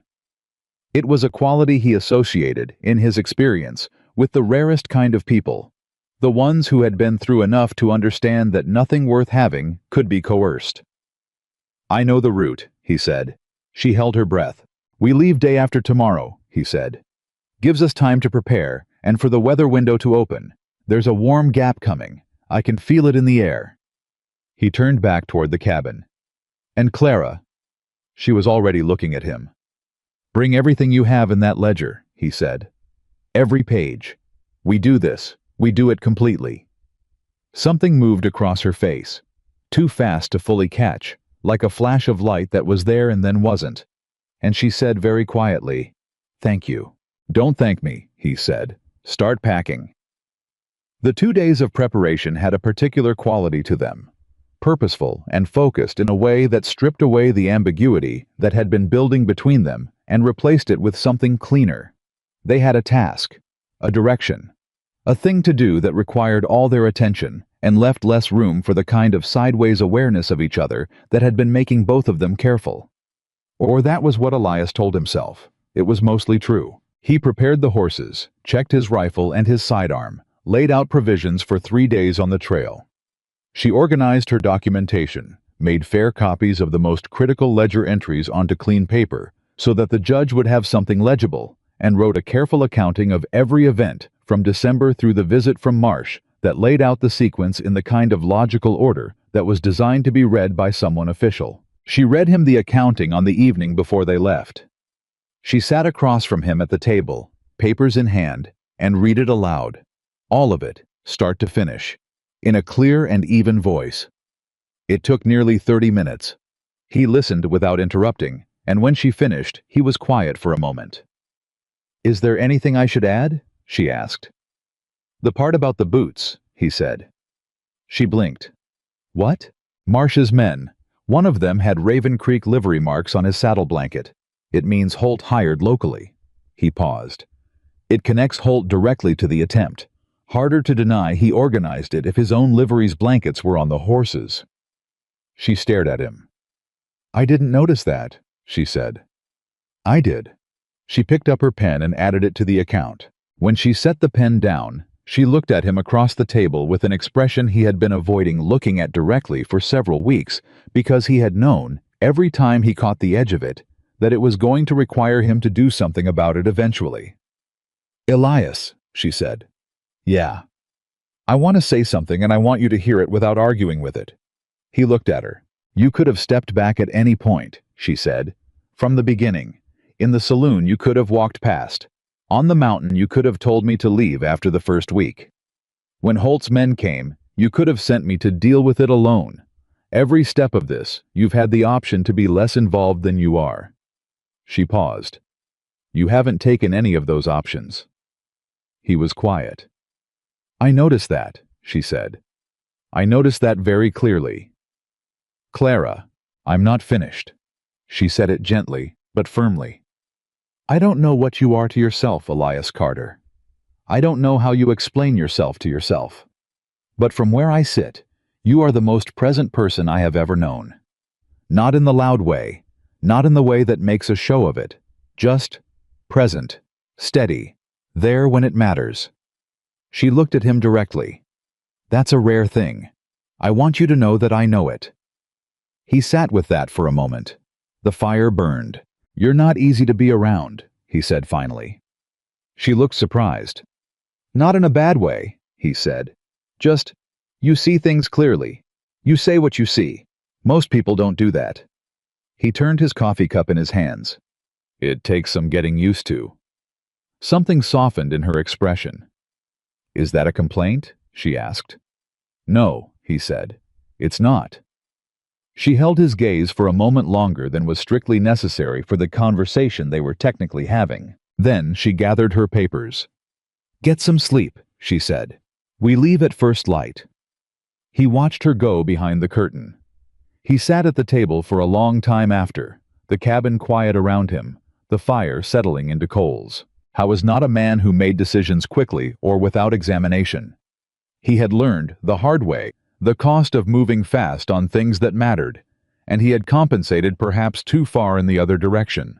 Too slow, too cautious, too willing to let important things remain unspoken, because speaking them meant committing to their reality. But he was sitting in the cabin that was warmer than it had been in 11 years, talking to a woman who read fake rights for missing docket numbers, and kept records of everything, and hummed when she worked, and laughed with a half-second delay, and had walked 6 miles up a mountain in the snow to return a debt she hadn't owed. He thought about what she'd said. Present, steady, there when it matters. He thought about what he hadn't said back, which was that the same was true of her, which was that he had spent 11 years on this mountain being present and steady and alone, and for the first time in all those years, steady didn't feel like something he was doing for its own sake. It felt like something he was doing for someone. He went to sleep before he could follow that thought any further. But in the morning, when he came through the curtain at first light and found her already up, already dressed, already at the window, with the quiet, alert expression of someone ready to begin, when she turned and looked at him and said simply, "Ready?" He understood that the thought hadn't actually needed to go anywhere further. He understood where it had already been for some time. "Ready," he said, and they went out together into the cold before dawn, and saddled the horses in the dark, and turned south toward the county seat with Clara's ledger and everything she'd built inside it.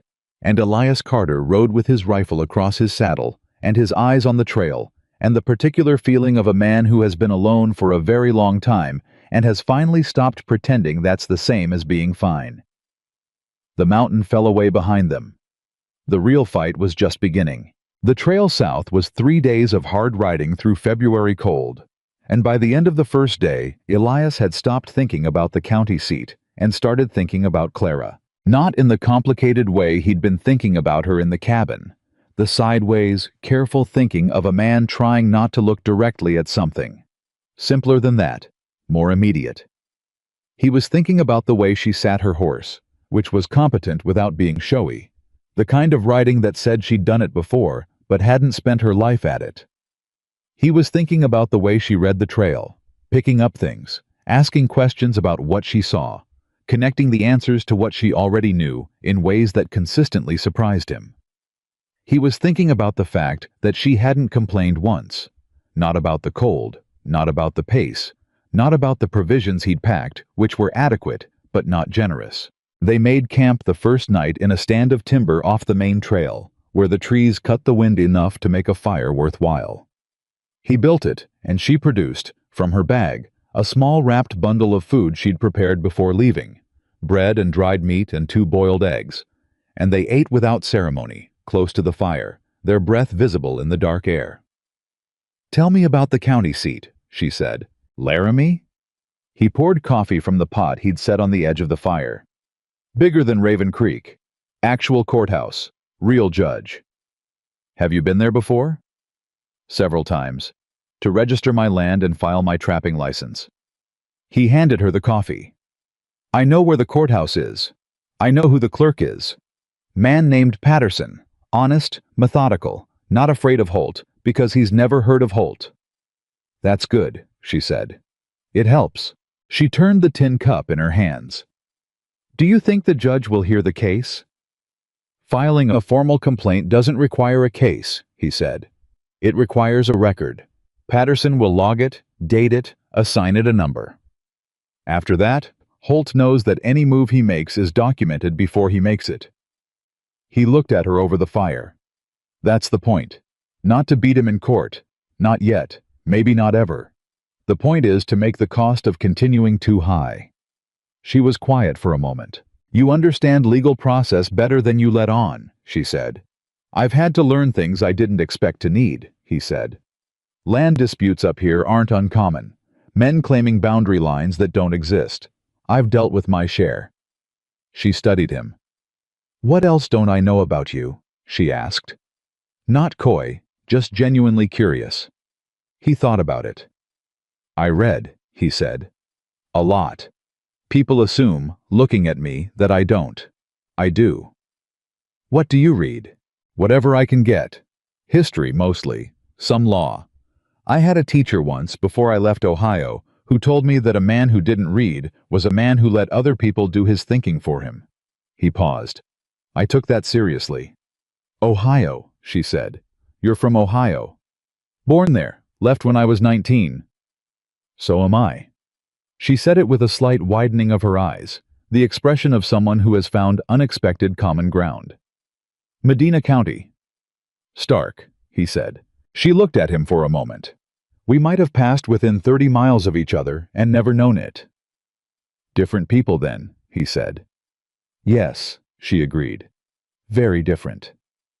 The fire snapped between them. He looked at her across it. The way the light moved on her face, the particular quality of stillness she had in the evenings when the day's work was done, and she stopped managing herself quite so carefully. He'd noticed it first in the cabin, that slight evening loosening, like a knot that unwound just enough to let something real show through. "Clara," he said. She looked at him. He almost said it. He was closer than he'd been before, sitting there in the dark 3 days' ride from the mountain, with no walls between them and nothing requiring his attention except the fire and her face. He almost said it. Instead, he said, "Try to sleep. Early start tomorrow." Something moved in her expression. Not disappointment exactly, but close. She recognized what he'd done, and she let him do it, and she didn't make anything of it. "Good night, Elias," she said, and pulled her blanket around herself and turned toward the fire. He sat up for another hour, feeding the fire and listening to the dark, and tried to think about what he was going to say to Patterson at the courthouse, and thought about Clara instead. The second day's riding brought them within sight of Laramie by late afternoon, and the sight of it, the cluster of buildings, the sound of actual human density after months of mountain silence, seemed to affect Clara in a way she hadn't expected. He watched her take it in and go quiet in a specific way that wasn't peaceful. "You all right?" he asked. "I forgot what it looked like," she said. "A town. 2 months on a mountain will do that. It's not just the town." She kept her eyes forward. "The last time I was in a place this size, everything was falling apart. I was 4 months behind on the boarding house rent. I was afraid of running into Holt's men every time I went out." A pause. "I'd forgotten what it felt like to walk into a place without that." "How does it feel now?" She considered it. "Different," she said. "I feel different." He believed her. He could see it in how she carried herself. Not the careful, contained posture she'd worn in those early weeks, but something fuller, something that took up its proper space. They found a boarding house on the east side of the main street. 2 rooms, which he paid for without discussion, and she didn't argue because they both understood it as logistics rather than anything more complex. They put the horses up, ate a real supper at a table inside with other people around them. The first time either of them had done that in months. And Elias watched Clara navigate the social environment of the dining room with the same careful attentiveness she brought to everything unfamiliar. She watched people. She listened to the conversations around them without being obvious about it. By the time supper was over, she had read the room the way she read the mountain, cataloging, assessing, filing. "The man at the corner table," she said quietly as they left. "The one with the ledger." "Saw him," Elias said. "He's a lawyer." Elias glanced back, curious. "How do you know?" "The way he reads the ledger, not like a businessman, no reaction to the numbers. He's reading it the way I read contracts, looking for structure." She was quiet for a moment. "I might want to speak with him tomorrow, depending on how the clerk goes." Elias looked at her sideways. 3 months ago, she'd been begging a merchant in a frontier saloon for more time. "Whatever you need," he said. The clerk's office at the courthouse opened at 8 in the morning. They were there at 7:45. Patterson was a thin, precise man in his 50s, with the organized efficiency of someone who had spent decades making sure that the machinery of official record worked correctly, and who took a particular professional pride in that function. Elias introduced himself and explained that Mrs. Whitmore needed to file a formal complaint. Patterson looked at Clara. Clara placed the ledger on his counter and opened it to the first marked page. "I need to file a comprehensive record of fraudulent debt claims," she said.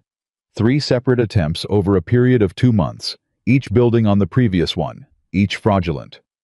She laid the copies she'd made, the clean transcriptions on fresh paper, alongside the ledger. "I have primary documentation, dated entries, and in the case of the most recent incident, physical evidence connecting the complainant's agent to the complainant's own business." Patterson looked at the papers. He looked at Clara. He looked at the papers again. "Who is the complainant?" he asked. "Gerald Holt," she said. "Merchant, Raven Creek, Wyoming Territory." Patterson picked up the first page and read it. He read for 2 minutes without speaking. Then he set it down, picked up his pen, and said, "Start from the beginning, Mrs. Whitmore. I'll need your account in full." She talked for 40 minutes. Elias stood to one side and listened to her lay it out. The sequence of events, the documentation, the witnesses, the fraudulent writ, and its missing docket number, the livery marks on the horses. And he watched Patterson's face as she talked, and he watched Patterson go from professional neutrality to a specific kind of careful attention that men in his position reserved for cases that had real teeth. When she finished, Patterson was quiet for a moment. "The writ," he said. "The one Marsh presented. You're certain it had no docket number?" "Certain," she said. "I've seen legitimate court documents. I know what they carry." "And you have this in writing? Your account of the Marsh visit?" She placed the page on the counter. He read it. "The livery marks," he said. "Raven Creek livery. My account specifies the design, a double-bar brand on the left blanket corner. If someone were to check the livery's records for a rental transaction around that date, that would be a matter for the sheriff of Raven Creek or the territorial marshal," Patterson said. He was already writing. "But the complaint creates the basis for that inquiry." He looked up at her over his glasses. "Mrs. Whitmore, I want to be direct with you. What you've brought me today is unusually well documented for a complaint of this nature. Most people who've been in your position arrive here with nothing but their own word." He looked at the ledger. "You've made my job very straightforward." Something in Clara's face, barely visible, a slight easing around the eyes, said that she'd been holding more tension in her body than she'd shown. "How long does the filing take?" she asked. "I'll have the complaint logged and numbered by end of business today," he said. "You'll have a copy to take with you. I'll forward the filing to the territorial court in Cheyenne and to the marshal's office." He picked up his pen again. "If Mr. Holt makes any further claims against you, he does so against a matter of official record. A legitimate attorney will tell him immediately that this is a losing position." "Thank you, Mr. Patterson," she said. "Thank the records you kept," he said, and went back to his writing. They stepped outside into the February air. Clara stood on the courthouse steps and didn't move for a moment.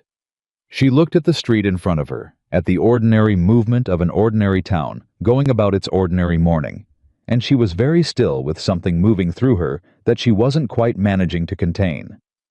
Elias stood beside her and let her be. After a moment she said, "It's done." "It's done," he agreed. "He can't touch me now."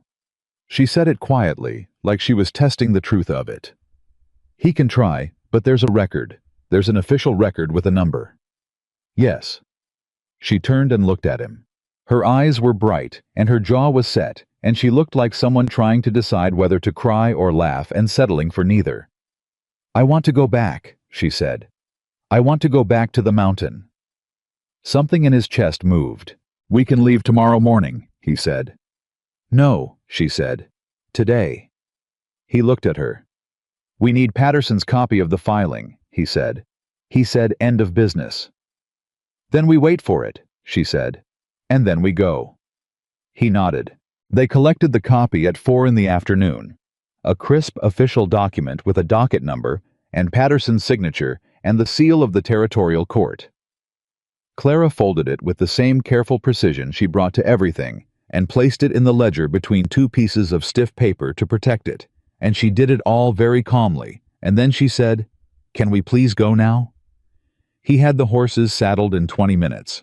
They rode north out of Laramie as the sun was getting low, making 5 miles before full dark and camping in a hollow where the wind was blocked. It was colder than the previous night, and they built the fire bigger, and Clara sat close to it with the ledger in her lap and the filed copy inside it, and she didn't hum tonight, and she didn't work. She just sat and looked at the fire. "Say what you're thinking," Elias said. She looked at him. "I'm thinking about Thomas," she said. "About what he'd think of all this." She paused. "He was a careful man. Responsible. He would have hated knowing he'd left me in this position." A pause. "I used to be angry about that. That he didn't tell me what was happening with Holt. That he tried to manage it alone and couldn't, and didn't give me the chance to help." She looked back at the fire. "I'm not angry anymore." "What are you instead?" She thought about it for a moment. "Grateful," she said. "Which sounds strange. But if Thomas hadn't—" She stopped. "If things had gone differently, I'd still be in Ohio helping my father balance accounts. I wouldn't have come west. I wouldn't have been in Raven Creek." She looked at him steadily across the fire. "I wouldn't have been in that saloon." He held her gaze. The fire cracked between them. "Clara," he said. "Yes," she said. Not yes what. Just yes. As if she knew exactly where the sentence was going and was answering the part he hadn't said yet. He looked at the fire for a moment. Then he looked back at her. "I don't know how to do this well," he said. "I want you to know that going in. I spent 11 years being alone on purpose, and I got very good at it, and now I'm—" He stopped, tried again. "I'm not good at saying things directly." "You're doing all right," she said quietly. "I want you to stay," he said. "On the mountain. I want you to stay, not because we made an arrangement, not because of the debt, not because of Holt." He looked at her directly. "I want you to stay because when I ride back to that cabin, I want you to be in it. Because this winter has been the first winter in 11 years that felt like something other than enduring." He paused. "And because you are the most capable, most clear-eyed, you are the most real person I have ever known, and I don't want to stop knowing you." Clara looked at him for a long moment. She didn't rush to fill the silence, which was one of the things he valued most about her. "Elias Carter," she said finally, "that is the most words I have ever heard you say at one time." He felt something that wasn't quite a smile pull at the corner of his mouth. "Don't get used to it." "I might," she said. And then, quieter. "I want to stay. I've known for a while that I wanted to stay. I was waiting for you to know it too." She held his gaze. "I'm not staying because I have nowhere else to go.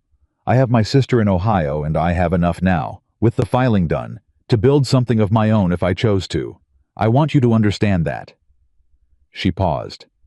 "I'm staying because I choose to. The same way I chose to come up that mountain in the first place. I understand the difference," he said. "I know you do," she said. "That's part of why." They sat by the fire for a long time after that without speaking, and it was the most comfortable silence Elias could remember being inside, in as long as he could account for. Not the silence of two people avoiding something. The silence of two people who had said what needed to be said, and were now simply present with each other in the cold and the dark and the firelight, and found it enough, more than enough. He reached across and covered her hand where it rested on the ledger. She turned her hand over and held his. They stayed that way until the fire burned low, and neither of them made anything more of it that night, and neither of them needed to. The ride back to the mountain took 2.5 days.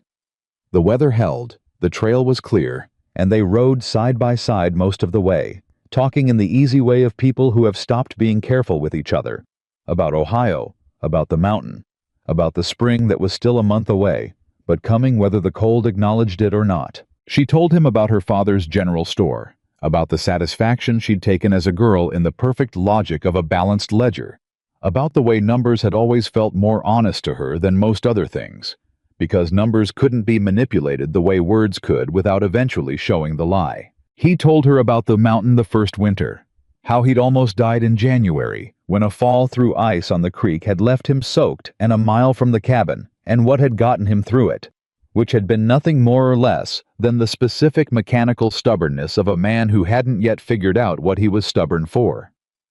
"And now?" she said. He looked over at her. "Now I know," he said. She smiled at that. The full one, not the quick one she usually allowed herself. They were half a day from the mountain when they found the tracks. Elias saw them first, on the trail north of the creek crossing, and he stopped his horse without warning, and Clara pulled up beside him and looked at his face before she looked at the ground. "What is it?" she said. "Tracks," he said. "3 horses, coming from the west." He looked at the trail ahead, going north. "Toward the cabin," she said. "Yes." She looked at these tracks, then at him. "How old?" she said. "This morning," he said. "No more." They looked at each other. "Holt," she said. It wasn't a question. "I don't know," he said, "but we need to move." He looked at her directly. "If something's happened to the cabin, then we deal with it," she said. Her voice was even, and her back was straight. "Let's go." They pushed the horses hard for the next 3 hours. Howe was aware, riding that stretch, of what had shifted between them in the last 3 days. Not the words they'd said at the fire, but what was underneath the words, the actual substance of it. He was not riding toward this situation alone, and that was not a problem, and that was new. The cabin came into sight in the late afternoon, and he pulled up at the tree line and sat there for a long moment reading it. The closed door, the smoke rising from the chimney, the horses tied out front. 3 horses. Clara came up beside him. She saw the horses. She counted them. She opened her saddlebag and took out the ledger. "I'm taking this in with me," she said. "You're not going in first," he said. "I'm not asking to." She met his eyes. "But I'm going in. We do this together." He looked at her. He thought about the saloon in December. The woman who had stood there with her purse pressed against her stomach like a shield, looking up at Holt while the room watched and did nothing. He looked at the woman beside him now. Same woman. Entirely different person. "Together," he said. They rode out of the tree line and up to the cabin, and the door opened before they reached it, and Gerald Holt stepped out onto the porch. Howe was alone this time. The 2 men who'd come with him stayed on their horses, and he looked like a man who had made a decision about how far he was willing to take something and was discovering, in real time, that the terrain had changed under him without his noticing. He looked at Clara.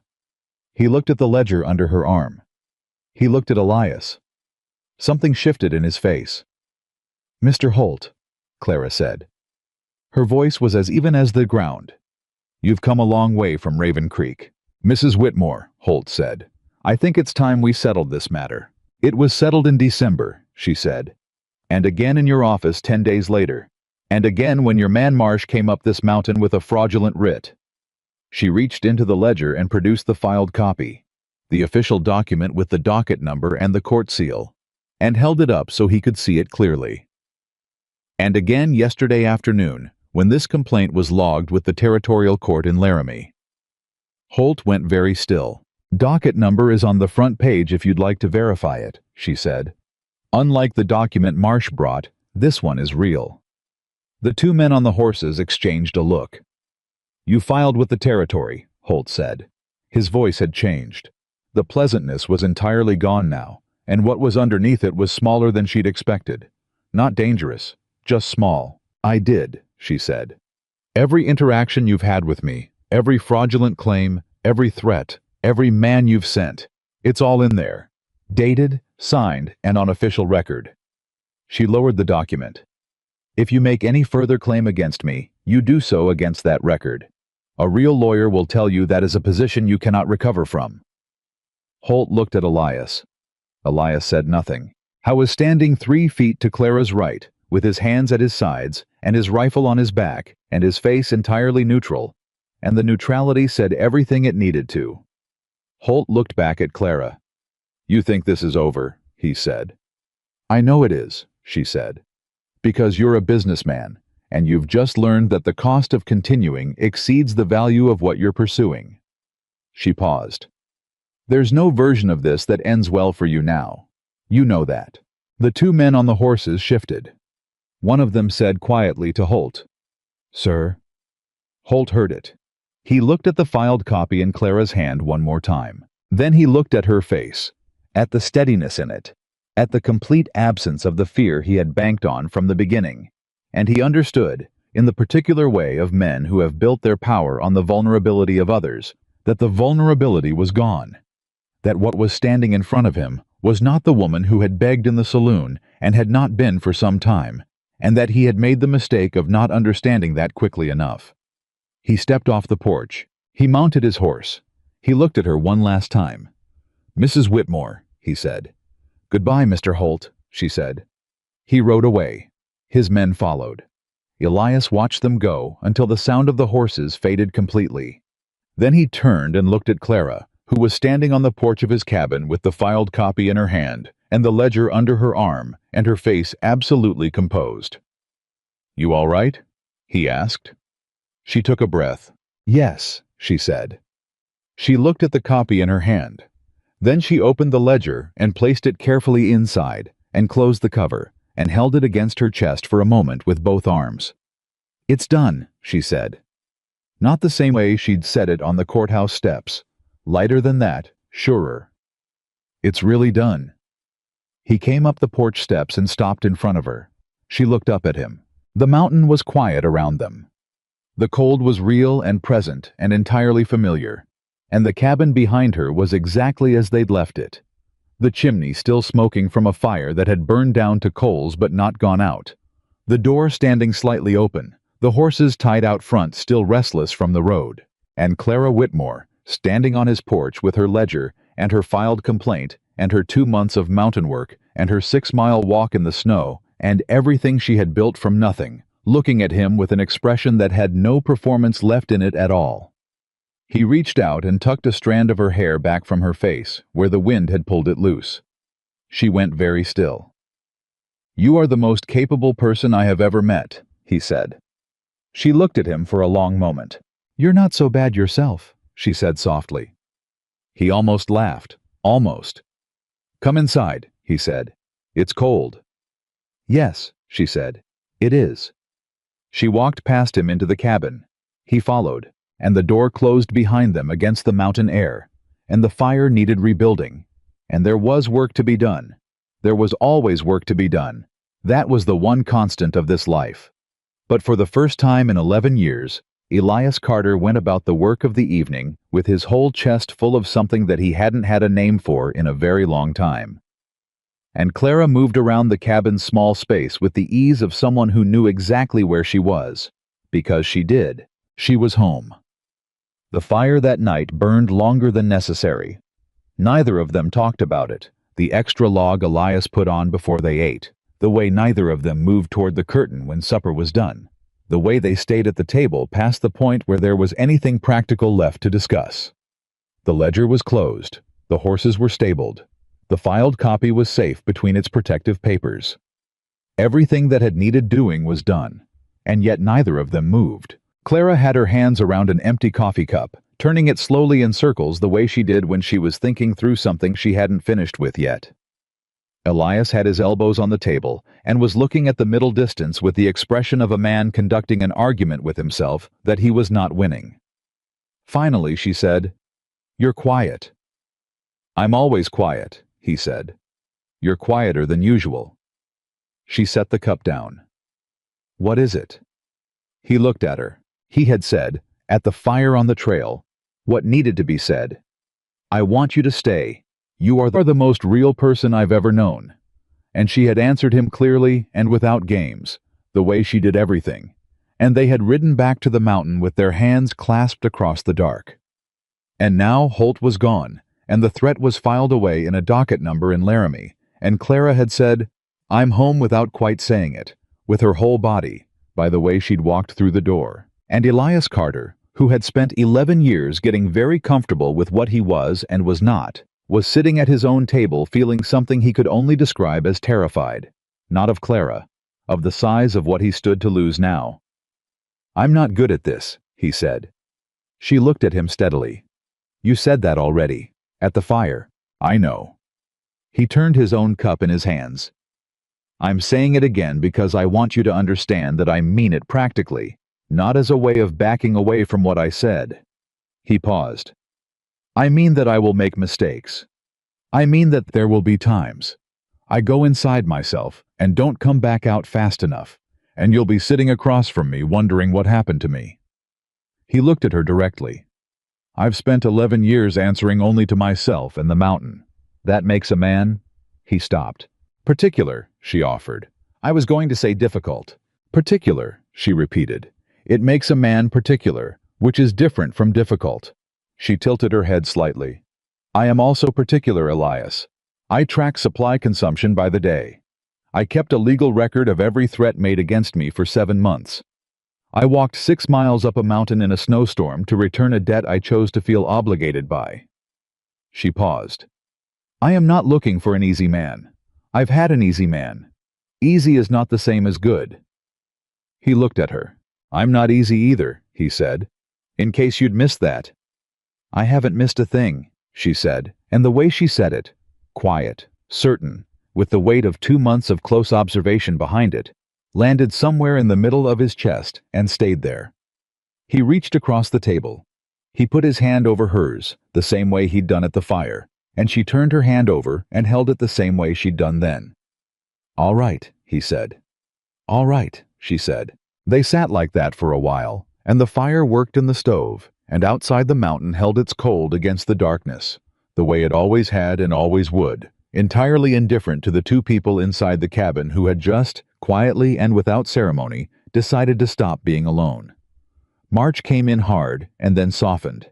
The cold broke in the 3rd week, not all at once. Nothing on the mountain ever happened all at once, but incrementally, one slightly less frozen morning after another, the light lasting a few minutes longer each day, the air losing its edge by degrees. Until one morning, Elias stepped outside and felt something in the temperature that he recognized from 11 previous springs as the first true intimation that winter was nearly done.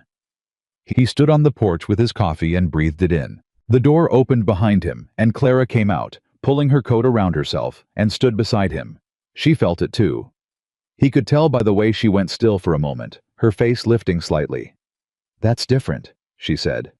"Spring," he said. "Still a few weeks out, but it's coming." She looked at the sky for a moment. Then she looked at him.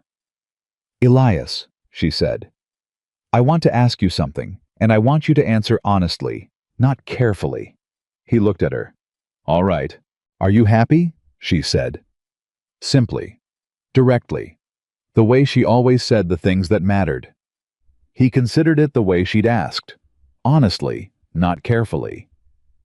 "I don't know that I've thought about happy in a long time," he said. "The mountain asks for functional. Satisfied, maybe, when the season went well. Comfortable, some winters, when the work was good." He paused. "This is different from any of those things." "Different how?" He looked out at the mountain in the early light. "Those things are about the day going right," he said. "What I feel now is not about the day. It's there regardless of the day." He glanced at her. "It's there when I wake up before you do and hear you sleeping on the other side of the curtain. It's there when you argue with me about the trapline and you're right. It's there when I come in from the cold and you hand me coffee you made because you knew I'd be cold, not because you were asked." He paused. "I don't know if that's happy, but it's something I didn't have before, and I'm not interested in not having it anymore." Clara looked at him for a moment. Her eyes were bright. "That," she said, very quietly, "is happy." He looked at her, and then, for the first time since she'd arrived on his porch in the snow 4 months ago, Elias Carter smiled. A full, real, unhurried thing that reached all the way to his eyes and stayed there. Clara looked at it like she'd been waiting for it. "I want to write to my sister," she said after a moment. "Ellen, in Ohio. I want to tell her I'm all right." She paused. "I haven't written since October. She'll be worried." We can get a letter out the next time someone from Raven Creek passes through heading south, he said. Davies goes to the postal office in the last week of every month. I know. She turned the coffee cup in her hands. I want to tell her the truth. Not just that I'm all right. The truth. He looked at her.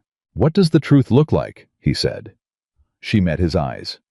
That I found something I didn't expect to find, she said. In a place I didn't expect to find it, and that I'm staying. He held her gaze for a moment. Tell her that then, he said. She nodded.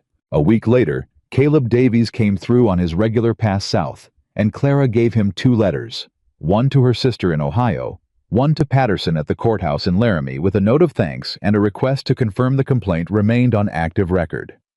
Davies took them without curiosity and promised delivery, and Clara watched him ride south down the trail and then turned back to the cabin with the expression of a woman who had set the last remaining loose end in order.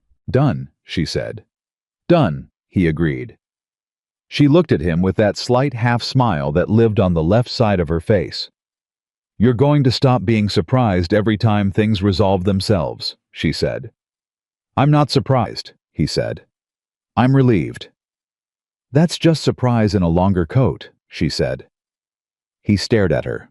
She walked back into the cabin. He stood on the porch for a moment, and the thing in his chest that he'd been calling something else for weeks because naming it directly had felt like too much pressure on a thing that needed room to grow. That thing had a name, and he knew it, and he was done pretending otherwise. He went inside after her.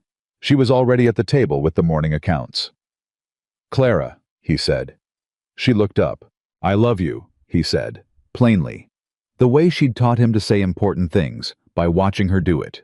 No preamble, no softening. Just the fact of it laid on the table like a legitimate document with all the right information in the right place. She went very still. Then she set down her pen. Elias Carter, she said. It took you long enough. I know. I've been waiting since February. I know that too. She stood up from the table and crossed the small space between them and took his face in both her hands, the way a woman does when she has decided something completely. And she looked at him for a moment, with everything she was entirely visible in her expression. The ledger keeper, and the mountain walker, and the woman who had stood down a fraudulent writ in her dead husband's name, and rebuilt herself from the foundations up. And she said, I love you too.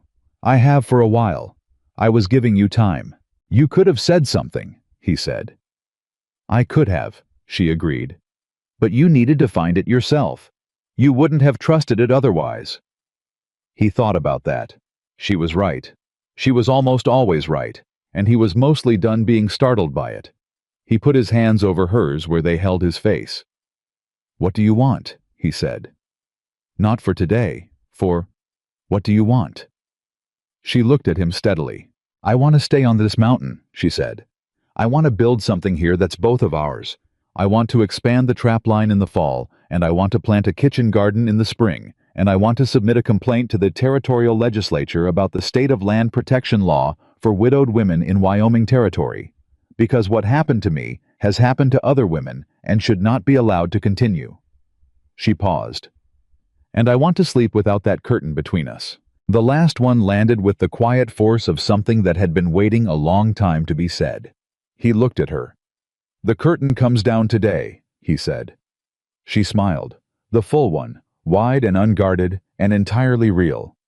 Good, she said. The curtain came down that afternoon. It was a practical operation. She unhooked it from the rope line while he was out checking the early spring signs on the trap line. And when he came back, it was folded neatly on the shelf, and the cabin felt twice as large without it, which was an illusion, but a persuasive one. She had also, he noticed, moved her small collection of things.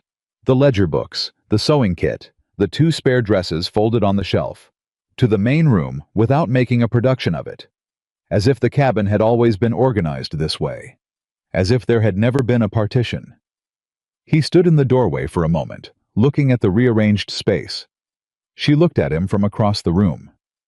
All right, she said. Better than all right, he said. She went back to the accounts. He hung up his coat and went to wash up, and the cabin held them both without partition or apology, And outside the mountain was starting, in its slow and utterly reliable way, to let go of winter. April arrived with mud and birdsong, and the particular aggressive optimism of the high country coming back to life after months of cold. The creek ran high and fast with snowmelt. The timber showed green at the tips of the branches. Clara planted her kitchen garden in the south-facing patch below the cabin. Onions, beans, squash, and a determined row of carrots that she tended with the same methodical attention she brought to the ledger. Crouching in the mud with her skirt pinned up and her hands in the dirt, talking to the plants in the same absent-minded way she talked to the horses. Elias watched her from the porch one morning and felt something so large and uncomplicated that it embarrassed him slightly. She looked up and caught him watching. "Come help," she said. "You're better at spacing than I am." "I don't know anything about gardening," he said. "You know about spacing things so they have room to grow," she said. "Same principle." He came off the porch. She handed him a fistful of bean seeds and showed him the row, and he worked beside her in the spring mud, and they didn't talk much, just worked, the way they always did their best thinking, side by side, hands occupied, the silence between them the kind that was full rather than empty. "The sister wrote back," Clara said. He looked at her. "Ellen. A letter came with Davies last week. I've been trying to figure out how to tell you what she said." "What did she say?" Clara sat back on her heels and looked at the row of seeds.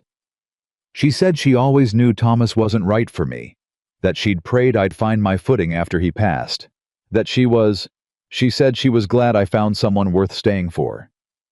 She looked at him sideways. "She wants to meet you." He processed that. "Ohio is a long way," he said. "Yes," Clara agreed. "But she might come west. She's been thinking about it for a while. Her husband has family in Colorado Territory." She paused. "I told her what you look like." He looked at her. "What did you say?" "I said you were tall and dark-eyed and not very talkative but extremely competent." She went back to the seeds. "And that you made good coffee." "High praise," he said. "I thought so," she said, and she was smiling at the dirt and not looking at him, and he let it go, and they finished the row. That spring also brought something else, the news from Raven Creek. Davies carried it on his April run, stopping at the cabin with his usual load and an expression that said he'd been looking forward to delivering this particular piece of information. "Holt's gone," he said. He said it to Elias, but he was watching Clara. Clara looked up from the porch where she'd been mending. "Gone how?" she said.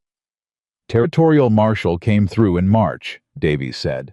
"Turned out you weren't the first complaint against him, Mrs. Carter, ma'am." He caught himself on the name, glancing between them with a slight hesitation. Neither of them corrected him. Clara felt the name settle over her like something that had been waiting in the mail. "There were others?" she said. "3 other women in 2 counties," Davies said. "Same scheme, near enough. Loans, inflated interest, fraudulent claims, manufactured pressure. Your filing in Laramie was the 4th and the one that had the most documentation, apparently. The marshal used it as the foundation." He shifted his weight. "Holt's business is shuttered. He's facing charges in Cheyenne. His lawyer, a real one, told him it was a losing case and he should make arrangements." Davies shook his head. "The man's done." Clara sat very still. Elias watched her face. It was not the expression of triumph. He'd expected triumph. He thought she deserved it and would have understood it entirely. But what was on her face was something quieter than that. Something that looked more like the closing of a long account that had been open too long. The satisfaction not of winning, but of being done. "Thank you, Caleb," she said.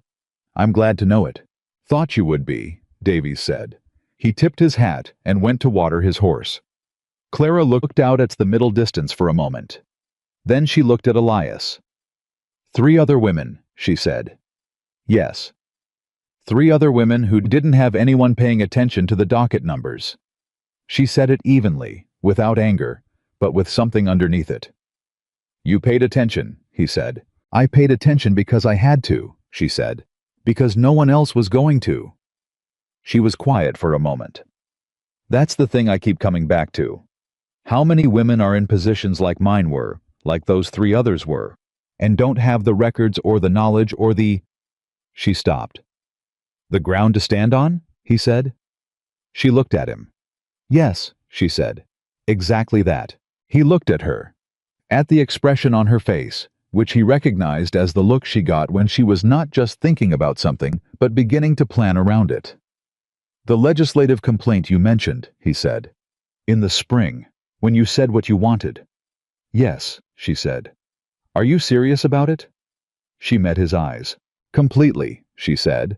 I have the documentation, I have the case, I have the territorial filing as the basis. She paused. I'll need help writing it in the right language. I'll need to understand how petitions reach the legislature. I'll need... Patterson, he said. She blinked. Patterson at the courthouse. He'll know the procedure. He's seen enough filings to know what works and what doesn't. He paused. And I know a man in Cheyenne. Used to trap with him, years ago, before he went into law. His name is Alderman. He's not a famous man, but he's an honest one, and he knows how the territorial legislature operates. Clara stared at him. You know a lawyer in Cheyenne, she said. I know a man who became a lawyer, he said. Different thing, but useful. She looked at him for a long moment with an expression that was too full to be described simply. Elias Carter, she said, you continue to surprise me. Don't get used to it, he said. She laughed, the real kind, full and bright, with no delay at all. The letter to Alderman went out with Davies in May, and the reply came in June, and by midsummer, Clara had a 40-page petition drafted in the careful, precise language that mixed her own accounting mind with Alderman's procedural knowledge, and it sat on the table in the cabin every evening like a living thing, getting longer and more specific and more irrefutable by the week. Elias read every draft. Howe was not a man who commented much on work in progress. He'd learned from her that some things needed to be done without the ongoing opinion of bystanders. But when she asked, which she did on the evenings when she read sections aloud to test their clarity, he answered with the directness she'd come to expect and value. This section loses the thread. Go back to the January entry. This argument needs the Marsh incident. The livery detail is what makes it concrete. This language is too formal. Patterson said the legislature responds to plain speaking, and you know plain speaking better than anyone I've ever met. She incorporated every note. She also, in those same summer evenings, began teaching him her accounting method. It started because he asked, on a June night when she was balancing the season's trapping accounts, whether the way she structured her columns was something she'd developed herself or learned from her father. Both, she said. My father's system was the foundation. I modified it. She turned the ledger toward him. It's not complicated. The principle is just, everything gets recorded, immediately, before the memory has time to adjust the facts. And every entry has a date. She looked at him. Would you like to understand it properly? Yes, he said. She taught him over the course of 3 weeks, in the evenings after supper, and he was a quick student because the underlying logic of it. Record everything, date everything, let the numbers tell the truth without interpretation, aligned with how he already thought about the world. By the end of July, he was keeping his own trapline records in her format, and she reviewed them without comment, except on the one occasion when he'd transposed 2 figures, which she caught in under 30 seconds and pointed out without making anything of it. Impressive, he said. Simple arithmetic, she said. No, he said. I meant you. She looked up from the ledger. Howe was looking at her with the steady, direct regard that she had understood, by now, was the way Elias Carter looked at the things he valued most. The trap line in good season, the mountain in clear weather, the particular balance of a well-kept account. She looked back at the ledger, but she was smiling. August brought the petition to Alderman's desk for final review, and his response came back with one amendment, a minor restructuring of the 3rd section, and the words, "This is one of the strongest petitions I have read in 20 years of practice. Submit it." Clara read the letter 3 times. Then she handed it to Elias. He read it. He set it on the table. Submit it, he said. That's what he says, she said. That's what I say too. She looked at him. You think it's enough? "I think you've been building that document for 6 months with the same care you brought to the ledger," he said. And the ledger ended Holt. He held her gaze. "It's enough." She looked at the letter. Then she looked at the petition. Then she picked up her pen. The petition went to the territorial legislature in September, hand-delivered by Alderman, who had agreed to present it himself on the grounds that it deserved proper advocacy. Clara wrote him a letter of authorization and a detailed brief of supporting materials, and she sent both with a third document, a personal letter to the committee chair, signed in her own name, in her own plain-spoken voice, that laid out what had happened to her and what she believed should follow from it. 2 weeks later, a letter came back. It was not a ruling. It was not a law. It was an acknowledgement of receipt and a notification that the petition had been referred to the Committee on Property and Civil Affairs for consideration in the autumn session. Clara read it at the table with Elias sitting across from her. When she finished, she set it down. She looked at the table for a moment. Then she looked at him. "It's not done," she said. "It'll take more sessions, more letters, more pressure. It might take years." "I know," he said. "I'm prepared for that," she said. "I know that too," he said. She looked at him steadily. "You understand what you've signed on for. A woman with a petition and a lawyer and a legislative process that is going to require her attention and her correspondence and her time for—" "Clara," he said. She stopped. "I know who you are," he said. "I knew who you were in February when you called out a fraudulent writ in front of 3 armed men without a tremor in your voice. I knew who you were in March when you came down off a mountain to face the man who'd spent 7 months trying to ruin you. I knew who you were in April when you heard there were 3 other women, and your first thought wasn't relief that it was over. It was that it shouldn't happen to anyone else." He looked at her directly. "I am not surprised by any of this. I'm glad of it. There's a difference."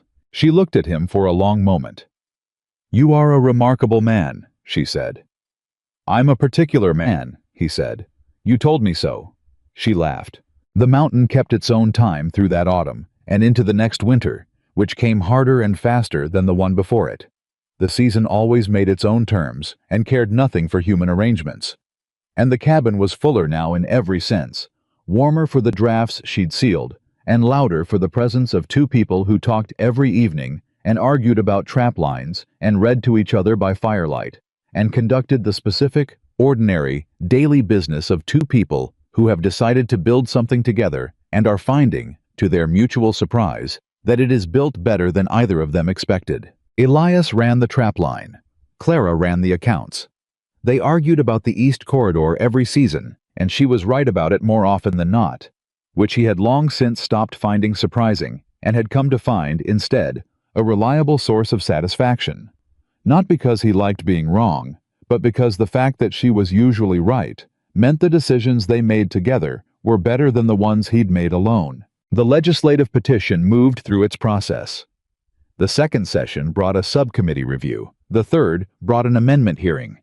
By the time the Wyoming Territorial Legislature passed the Married and Widowed Women's Property Protection Act in the spring of 1884, 3 years after a woman had walked 6 miles up a mountain in a snowstorm to return a debt she hadn't owed, the act contained language drawn directly from Clara Whitmore Carter's original petition, and the committee chair cited her documentation as the foundational case in his floor remarks. Alderman wrote with the news.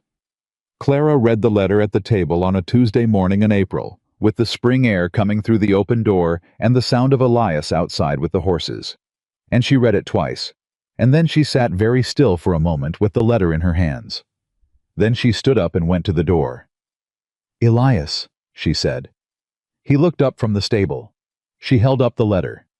He came. He read it on the porch beside her, standing close enough that their shoulders touched, his eyes moving through Alderman's words with the focused speed she'd watched him develop over 3 years of reading everything she put in front of him. When he finished, he looked up. She was watching his face. "It passed," he said. "It passed," she said. He looked at the letter again. "They used your language," he said. "They used my language," she said. He looked at her. At the woman who had arrived on his porch in the snow, with nothing but a canvas bag and an absolute refusal to be anything other than what she was. At the woman who had rebuilt herself in his cabin, on his mountain, with his coffee and his terrible supply inventory and his 11 years of accumulated solitude. Rebuilt herself not into something new, but into the fullest possible version of what she had always been. He put his arm around her. She leaned into him. They stood on the porch of the cabin that had been his for 11 winters and was now entirely and completely theirs.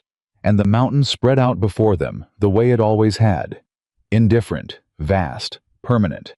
And below them, somewhere in the valley, the world was a small degree fairer than it had been the week before, because a woman had kept good records and refused to be afraid. "You know what this means," Clara said. "Tell me," he said. "There will be other petitions," she said. "Other women who need someone to show them what documentation can do. Other cases that need the right language." She paused. "I'm going to be busy." "I know," he said. "You'll be doing more of the supply accounts yourself," she said. "I've been doing them for a year already," he said. "I don't transpose figures anymore." "You transposed one last March." "One." It was significant. It was $2. She looked up at him with the half-smile on the left side of her face. "I love you," she said, simply. The way she said it every time, not saving it for special occasions, not depleting it by overuse, just placing it in the conversation where it belonged, the way she placed every important thing, accurately and with full intention. "I love you," he said. The mountain held them in its vast and permanent silence, and in Raven Creek, people still told the story of the mountain man who had paid a stranger's debt one winter evening, how he'd laid down everything he had for a woman he'd never spoken to, how she'd shown up at his cabin the next morning with nothing but her refusal to be saved. They told it as a story about him. But the women who heard it, the ones who were keeping their own ledgers, documenting their own threats, holding their own evidence against the day they'd need it, they knew the truth of it. It was her story. It had always been hers. She had simply needed one morning, one man, and one moment of solid ground under her feet to stand up and tell it herself, and she never stopped.